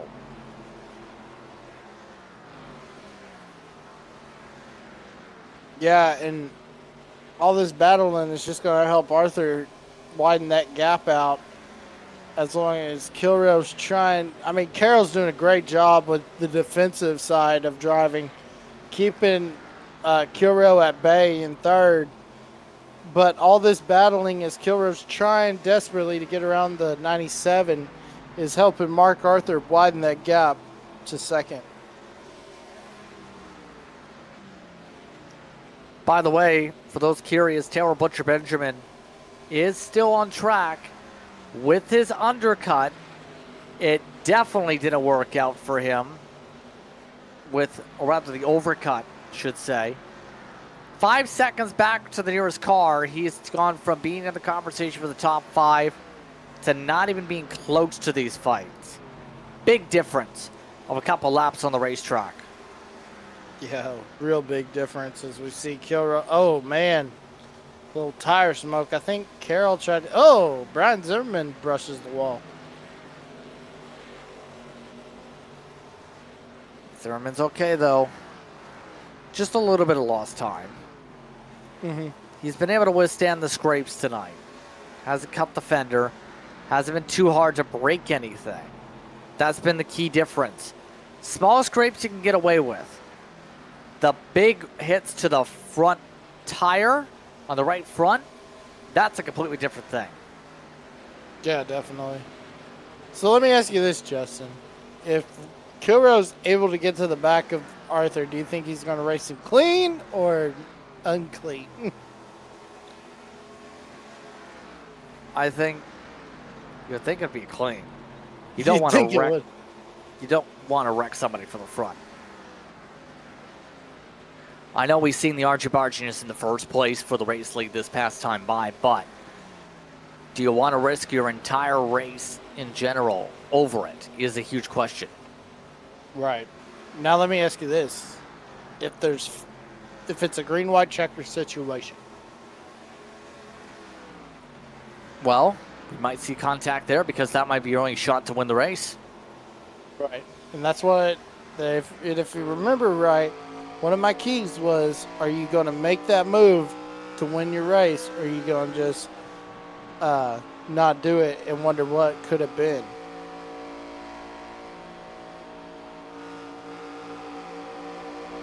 Zimmerman. Oh, the back of Kilrow. Kilrow withstanding the pressure, though. See him just trying to run his line here, and Kilrow. What do you think's going through Kilrow's mind here? Just stay patient. There's still a lot of. There's 40 laps to go. Pit stops. 60 laps to go. Excuse me. I was misreading it. I was sitting back. But just remind yourself there's got to be another pit stop. So just keep telling yourself that, and just keep your emotions in check.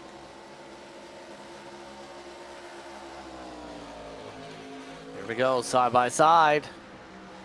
Zimmerman on the send. No, he hits Kilrow. Oh, man. Kilrow gets scrapes over. Now Perkins trying to take advantage. An apology on the radio from Zimmerman. And I'm going to ask you this. What happened to Kilrow last week with Zimmerman? Yeah. There was another... we didn't really get to hear it because nobody... It was weird last week. Nobody was available. I believe we only talked to Brian Dees and Taylor Butcher Benjamin for the race interviews. So we never got to hear. Because Kilrow did say on the radio just now he felt he deserved getting moved there. Yeah. Not sure why that was the case, but that's why it's important to watch all the races here on Green Flag TV. Good time to mention we have a lot of races here on the network when it comes to the action. Was curious. You have a lot of races on the schedule. You have Mid-Atlantic coming up on Tuesday, I believe. You have all MSRL. The PSR, with Outlap Motorsports sponsoring, you have a lot of series on the schedule is what I'm saying. Catch all of that here on Green Flag TV as you see that behind the pit board. That schedule has Monday off, 2 races Tuesday, 1 on Wednesday, then Thursday, Friday, Saturday with a doubleheader with open wheel competition coming up that weekend. Be sure to tune in. Me and our good buddy Mr. Marty will be calling that Mid-Atlantic Racing Series from Homestead Tuesday night at 7:45. So tune in, and because it's going to be some exciting racing for sure. Matt the Conchman, by the way, is officially out of the race tonight. He parked it in 12th. He was having a rough night, and it looks like he'll just take his lumps of points and hope for the best next week. Back to the schedule, though, you also have tracks like Speed, or rather, series like Speed, but Las Vegas coming up. That's going to be an interesting Thursday night. VOR is going to be running Texas open wheel action. That's going to be a fun race for them. Yeah, definitely going to be a fun race. Kind of like it's going to be like a super speedway. These open wheel cars at Texas, that's how you watch it. It looks like you're watching stock cars at Daytona. But I'll tell you, Justin, that Mid-Atlantic Series has put on some incredible races, which if y'all haven't, if the fans haven't seen them yet, they can go back and watch right here on Green Flag TV. Zimmerman knocked down the wall again. Yet again, though, no damage. Surprised he hasn't damaged the car with how many scrapes he's picked up, but it's worth noting we're a couple laps away from the green light on fuel, Emmett. So drivers will have to think about when they open this window up. Here's a look at the contact. Oh, man. Yeah, if I'm Kilrow, I think I'm trying to cut this race. Oh, Kilrow into the wall.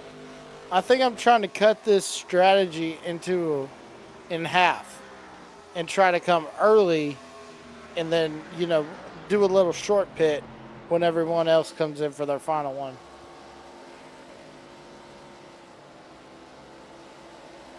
Yep, and now They've already lost 4 seconds to the leader over the cycle. They were within 2 to start things off on this window. Chris Carroll, by the way, still doing a decent job when he's not up towards the wall at least to close this gap. He's been slow rolling the bottom. Arthur's been doing the same, but the 97 has slowly been reeling in this gap on average. Slowly. Next run, we allude to this, Carroll could be there and maybe have a shot to do something for the win if it stays green. Yeah. Do you think Carroll will take tires this time, or do you think he'll stay up? I think he'll take tires. It's going to be the bigger question. When do you pit? What lap? The undercut, it's pretty clear by 3 laps, didn't work for Kilrow. Well, it worked for a second. But, yeah, definitely didn't play out. That's what I was wondering. You know, Kilrow's riding around in P5. Do you think, does he come in early and try to, like I said, try to jump these guys and then, you know, try to cut the strategy in half and try to stay out? It is an option. My thought process is you don't want to leave yourself too much runway for them to catch up, though. You know what I mean? Yeah. If you leave too much time for them to gain the ground back, put you in a bad spot. If you leave too much ground for yourself to have to catch up, it's a bad thing. Zimmerman, by the way, as you see there, just got the spot from give it up there. Perkins takes it away from him. Perkins, top 3. Great run for John Perkins. Coming off the strong run at Bristol, the runner-up finish.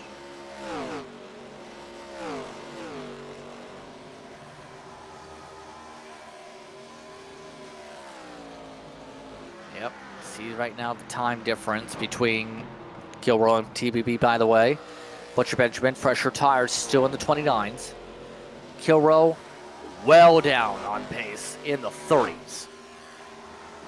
Yeah, definitely. Something's wrong with Dalton Kilrow and that 41 MFRD team machine. See what, see when they come in and see if they fix it. Yeah. I don't know if it's going to be damage that's the problem. I think it's just the tires are just older than everybody else's for the fall-off band. Right, that's right. He stopped 3 laps before anybody else did. That's right. Yeah, and that's, I think, what's absolutely killing him. Oh, definitely.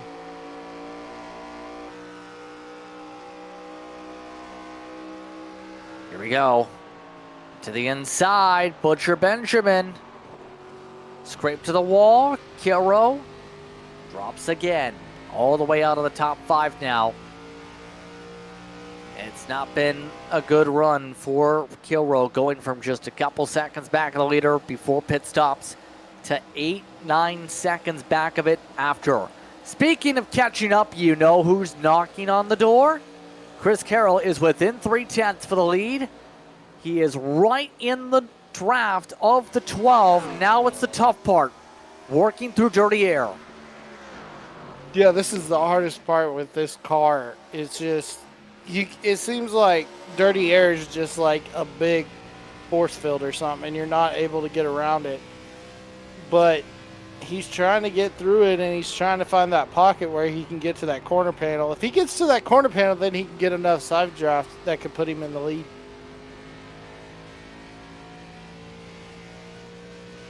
See what Carroll does. They're right in the window to make it the rest of the way, by the way.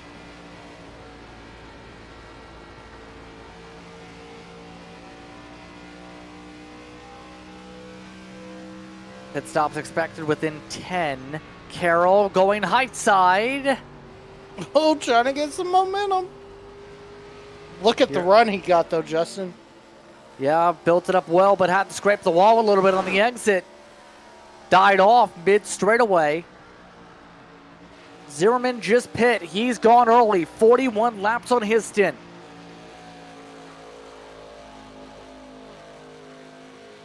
So Brian Zimmerman has opened up the pit window. See where he net cycles. These drivers are 39 laps into their cycle this time by up at the front.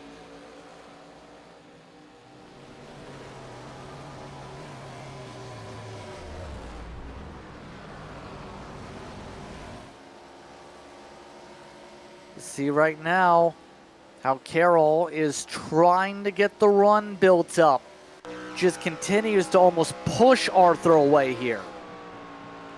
Carroll just trying to get up to that back bumper and try to get up to that corner panel enough that he can get the side draft. But look at the run he gets out of 3 and 4. Here we go. Carroll's got the run for the lead. Perkins is in. So the window's open for 2 dudes to come down. Arthur can't get down, though, with this. Back single file. Will Arthur back out of this? Try and go for the undercut. No. He'll stay on the racetrack for now.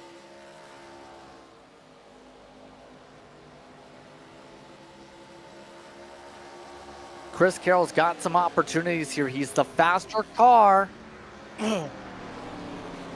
Perkins, look out. Oh my gosh. Locked up the right front, barely grazed the barrels. He's still lucky to be going on as more lap traffic on the bottom of the racetrack. They zip on by. Arthur, I think, just said appreciate it. Now, when does he appreciate some 4 tires from his crew?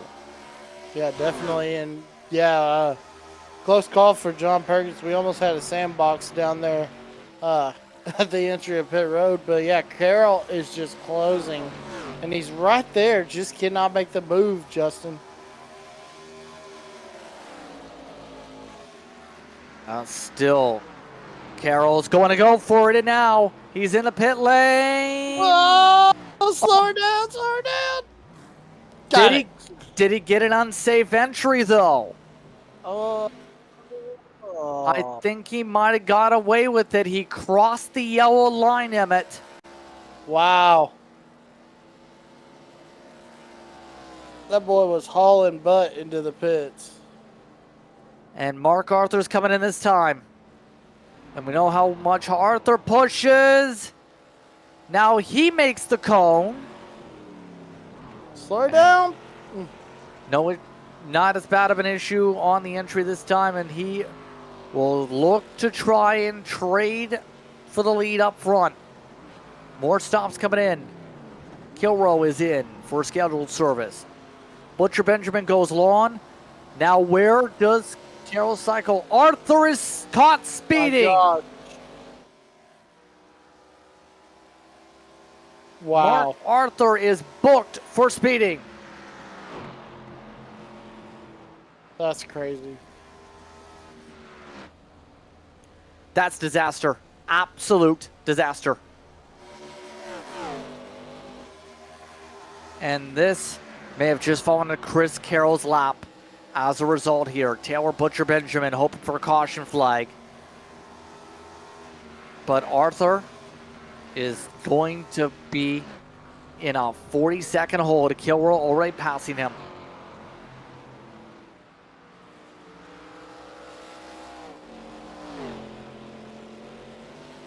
So just like that, lots of points going out the window for Arthur. Arthur's cushion was plus 10 coming in. He picked up the stage wins to build up on it. He might have just lost some of those points cushions as a result. Likely going to cycle around 6th or 7th Emmett instead of being up front with the 97. Yeah, tough break, and looking at it now, 2 laps down. Man, tough break for Mark Arthur.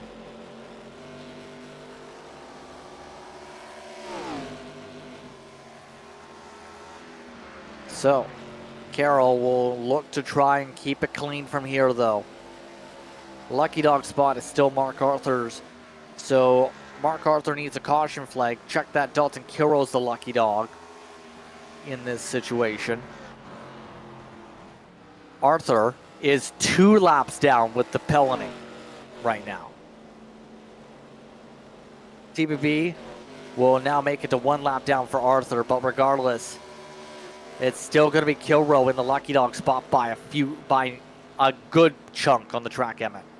Yeah, definitely. And I mean, at this point, Mark Arthur's praying for 2 cautions to happen back to back so that he can get back on that lucky dog as well. Kilrow now back to lead lap. So Arthur is now effective lucky dog. I'm confusing myself here. That's how wild this has now gotten here with separations. But all being said, Carroll, he tried something different. He's the only person in the field, Emmett, who could benefit from a late race caution as well. He's the only one with a tire set. Yeah. Because remember earlier, he did not take tires after that first caution. I mean, the first stage. And you said that might work out, Justin, if we get a caution and if he's getting a shot to win. And look at where he is. Yep. Less than 30 laps to go. A lot can happen for the Pit Lizard performance machine. But the Pit Lizard is doing fine by almost 5 seconds is the lead, by the way, here in the closing stages. John Perkins could take away second, by the way. He is right behind Zimmerman with fresher tires.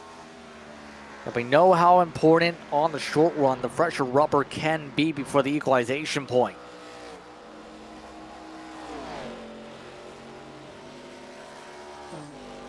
Yeah, definitely. Lead lap cars on the track map. There are 5 of them. Wow. Kilrow is 19 seconds back of the leader. Butcher Benjamin is 14 seconds back. These two are 4 seconds back of Carroll. Where's Carroll putting on a clinic? I mean, Mark Arthur would have been right up there with him trying to charge to get back around the 97 for what's for speeding. Oh, yeah, definitely, for sure.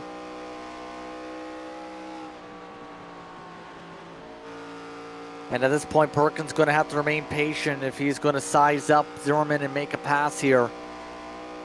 He's got to wave the flag now for 2 dudes to be able to get himself the highest finish out of the organization. Get himself a great run tonight. Perkins, by the way, in line for potentially his 6th top 5 this season. Wow, great job by John Perkins. Great run from that Love's Travel Stop machine, Ford Mustang.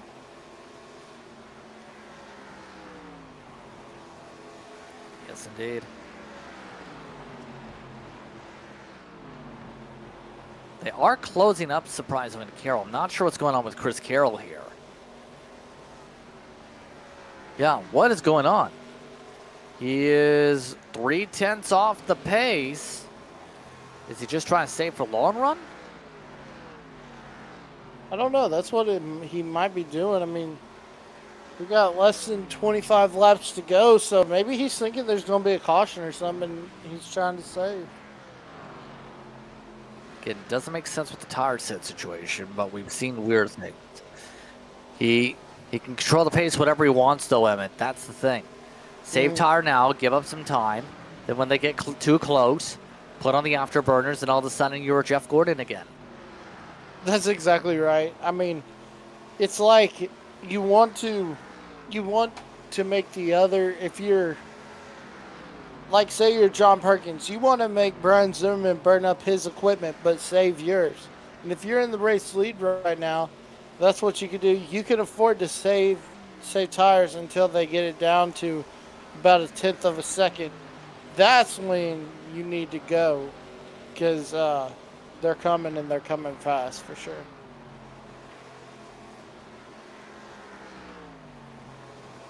Yep.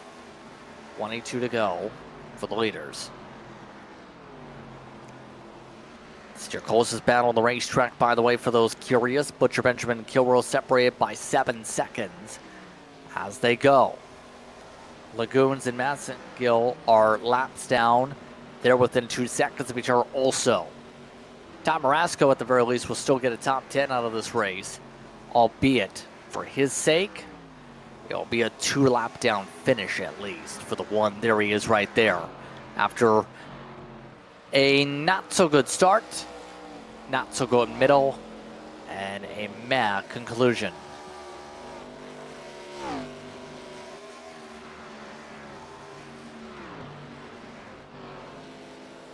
Yeah, Marasco just hasn't had the speed we saw before the wreck. And that damage really messed him up, and he just hasn't been able to rebound from it. Mike Massengill is coming down. This is only 19 laps into a run here. So not sure what's going on with the 20. This, if he does not finish here, this will leave just 10 running. See if he elects to keep on the race or if he's just pitting to pit. Carroll has picked the speed back up, by the way. It's back over 4 seconds. Mike Massengill can confirm out of the car. Done.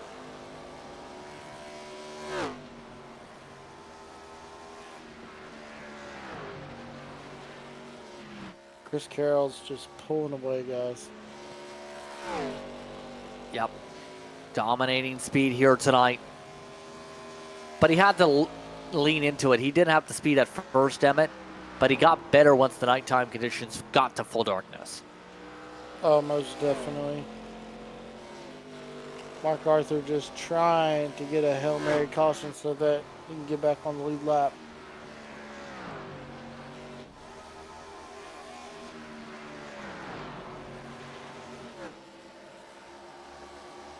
Yep. Right now, these two continue to march. The Fords still trying to catch up to the Chevy.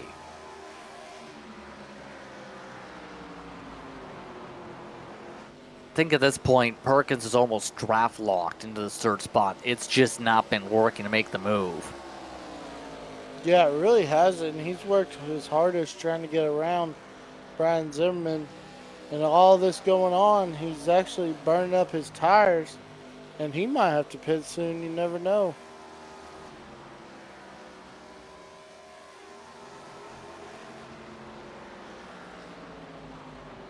Right now, you see the close up on entry. Zimmerman's been better on exit right now out of these two. Speed last time by for Zimmerman. In fact, the leg stand. A 10th quicker nearly. So Zimmerman is making things work a little bit better with that exit speed to help with the lap time, to help with the margin on the racetrack.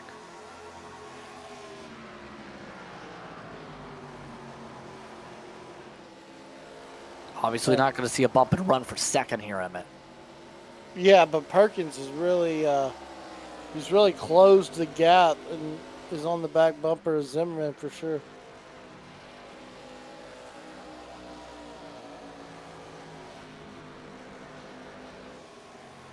Yep. And now, it's less than 14 to go for the field. It's just going to be the question. Will Perkins get any chance to make a move here? Any opportunity to get side by side? He is not chipping the gap like he needs to on the newer tires. All this while, Chris Mackey is also on track doing okay. He has officially got on the top 10. Marasco having some problems. Yeah, tough break for tire. Oh, man, hard hit from Marasco right there. Marasco slamming the wall a lot more here. Still just trying to survive. Still in 8th. Doesn't want to blow the motor or anything. He has Mark Arthur and Taylor Butcher Benjamin right on behind, who will want to get by pretty quickly. Not for position, mind you. So these two at least have stayed lockstep. Arthur's pace, by the way, even though he is not on the same lap here, for those curious, he is a 10th slower than Carroll right now.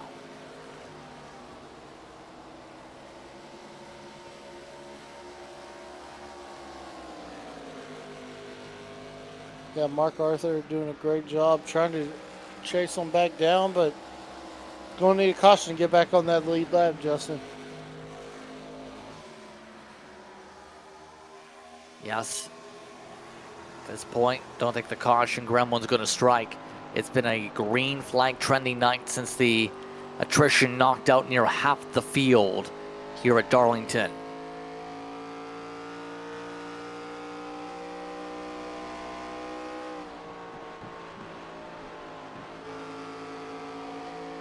Look at Arthur, though. He is still digging to at least get around lap traffic. So that could be the last car he passes here. Maybe Chris Mackey. Oh, that was a little bit close. They wanted to get by quick. They do.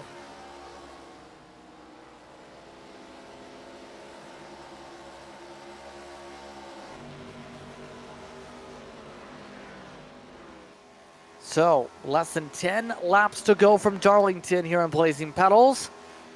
It's been a lengthy night here for this one, but now we see where things come to a close. Perkins still marginally losing ground every lap to Zimmerman. I think at this point, is just ready to take the third position here unless Zimmerman makes some mistakes.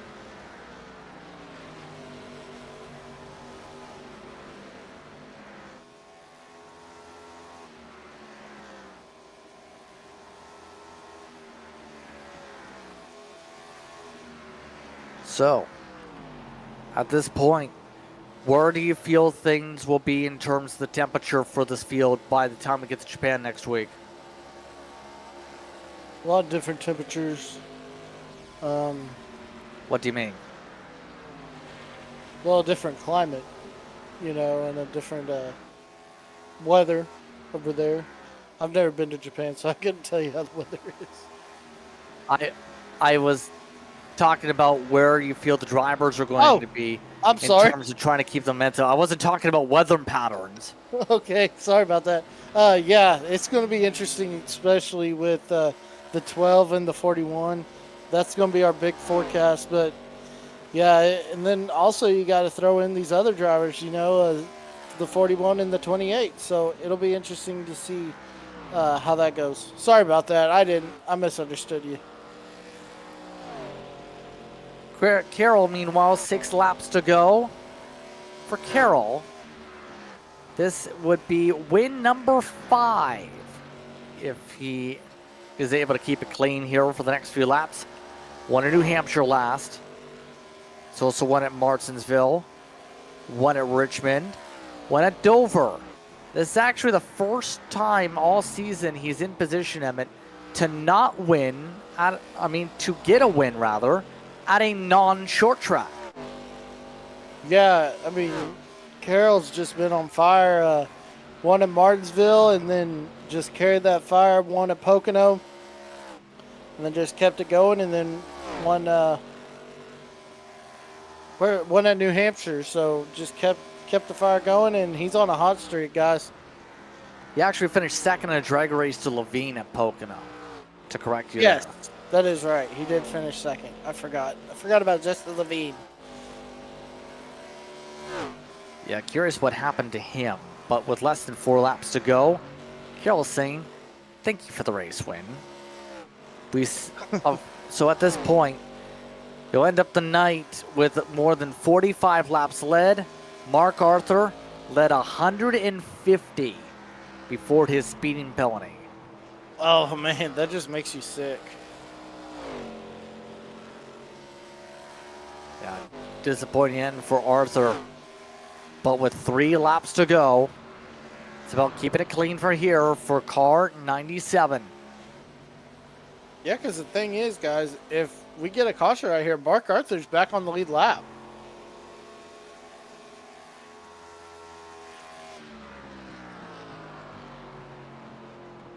I don't think we're going to get a caution at this point. I know you're trying to speak it into existence, but we have 2 to go. That's the broadcaster in me getting, the entertainment value also. Oh, dang. A little bit of a wiggle. He's pushed the gap from 3 seconds to 8 seconds to end this race. Let's get to that line. White flag is out. Final time around from Darlington. Carroll had speed all throughout stage 3, slowly but surely chipped away at car 12. Got the chance to lead late in the second stint of the race. And then the speeding penalty changed the whole story. Since then, Carroll has been the quickest car on the racetrack, and it's not even been close. For the 5th time this season, and for the first time not at a short track, it's Carroll who wins. Yeah, and didn't take tires after the first stage. Unbelievable job by Chris Carroll. Didn't even need that extra set of tires tonight. Nope. Zimmerman and Perkins on the podium. Butcher, Benjamin, and Kilroe, but they are lead lap finishers at Darlington.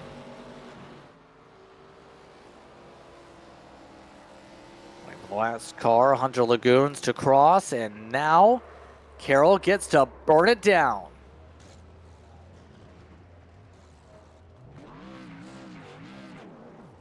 He's trying. Is he going to do it? Well, Brian Zimmerman is going to give him a burnout with him. In fact, they're all going to join in together. Just keep beating off each other. Well, technically, 2 of them work amongst 5 Kings. Team Points Pit Lizard Performance is a separate grouping. Oh, and Chris Carroll's lost his nose. And now Zimmerman's lost his nose. Whatever we want. I was about to say, is this safe for work? Well, let them do their thing in the privacy of their own home.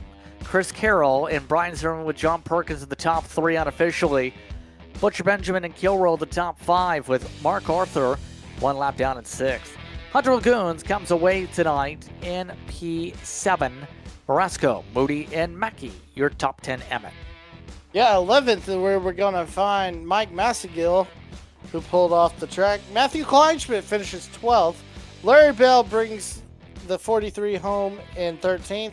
P14 goes to Tanner Marr. 15th goes to Cody Gibson. Had a horrible day and a tough race. And 16th goes to Colby Jackson.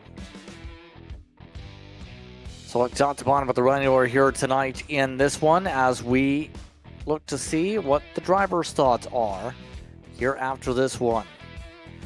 Just pluck them down and they are ready to join us here. So as Chris Carroll continues his loop-de-loops and as Brian Zimmerman just flipped his car, Chris, you win for the first time not at a short track. How does it feel? Felt good out there, man.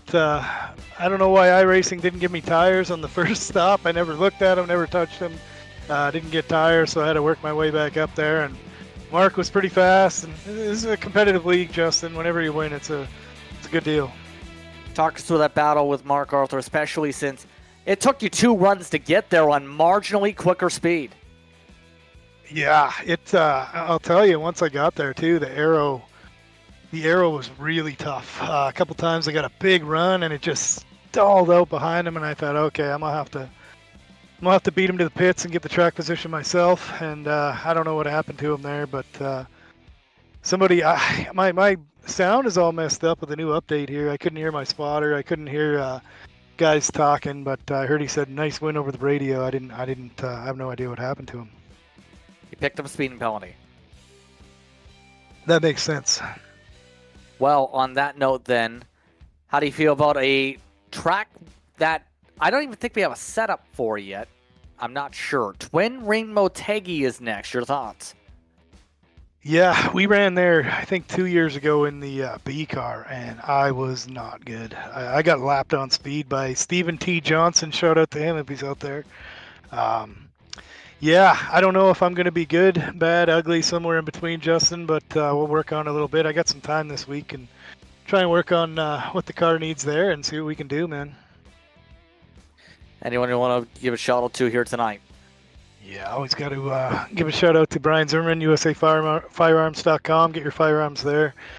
Tanner Marr for getting me into all this stuff. It wouldn't be as fun as it was or it is racing with all these guys. Got to thank all my friends and family that watch. I got to thank all the admins at this league that make this a great league to run in. It literally is one of the best leagues out there. So anyone out there that's watching, just my friends and family and you guys for the great broadcast, man.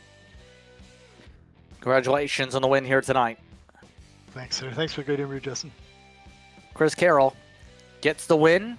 Brian Zimmerman flipped upside down, is still upside down currently on the racetrack in live action. He's with Emmett. Brian Zimmerman, talk about coming home and runner up. And what were you and Chris Carroll trying to do right there? We were just playing around a little bit, and now I've done totaled our car. We're going to have to get a new car for next week, so I hope my crew aren't too upset with us. Yeah, talk about next week as we head to overseas to the Motegi as we take a look at your car upside down. Yeah, next week's going to be a tough one for me. I hope I can get some practice sometime this week because that's a track that I have not figured out yet. And going over there, it's going to be interesting to see. It's just a totally different type track. It's really flat, and I just have not figured it out yet. So got a week. Hopefully, I can get some nights where I can maybe get on here and practice. Life's kind of busy right now for us, but maybe get a few laps in, figure it out. But we're gonna need some help for next week. That's for sure. All right. Well, before we let you go, is there anyone you'd like to thank out there? Yeah, I think Ohio Indiana Roofing. They came on board, helped out with sponsorship this season. We sure do appreciate that. Thank Mark and all those guys that with the league. They put a lot into this, and we sure do appreciate it. And of course, Green Flag TV. Y'all guys do an amazing job, and we thank y'all so much for what y'all done. Y'all come on, and it's always a fun broadcast to go back and watch. So thank y'all for everything y'all do, boys. All right. Well, thank you. We'll see you across the pond in Japan next week. That sounds fun. Shout out to Tanner Marr and the boys at Five Kings. Thank you for letting me run with you guys. Y'all have a good night, guys. All right, you too. Justin? Yes, indeed, Brian Zimmerman coming away second tonight. John Perkins is able to come away with the top three. John, how would you describe the speed in the 33 car tonight? Well, I finally have put something together the last couple of weeks. The car's been pretty good for me here lately. I felt like I was pretty good on a long run this week. What was that preparation like to help you with that long run speed? A lot of practice laps this week because I'm usually intimidated by this track. I don't usually run here, so I bet I put 800 laps to 1,000 laps on this track this week. Wow. I got a question. If I go to Love's tomorrow and tell them, since you finished in the top three, do I get 10 cents off the gallon? Hey, you can try it. You're welcome to try it. I've always liked Love's, and so it's not usually a paint scheme or a sponsor that a lot of people on iRacing have. So I took it so I could be unique and added my own changes to it, and it's my own little car. So on that note here, how do you feel about Japan next week? I actually I do fairly decent at Motegi, so I'm feeling pretty confident. I'm hoping that I'll be one of the ones that gets to advance after next week. I was really nervous about this week. I had a good run last week at Bristol, moved way up in the points, and so I was scared to death that this track here was going to be too tough to tame and was going to get me. But luck was on my side tonight. Pit strategy finally worked out in my way. Any shout you'd like to give here tonight in this one? Yes, sir. Well, first, I'd like to thank my family for giving me the time and opportunity to do this racing on Sunday night, so I really appreciate that. I also would like to thank my teammate, Mark Arthur, at Two Dudes Racing. He probably should have won this race tonight. He had a speeding penalty on that last pit stop, cost him the race.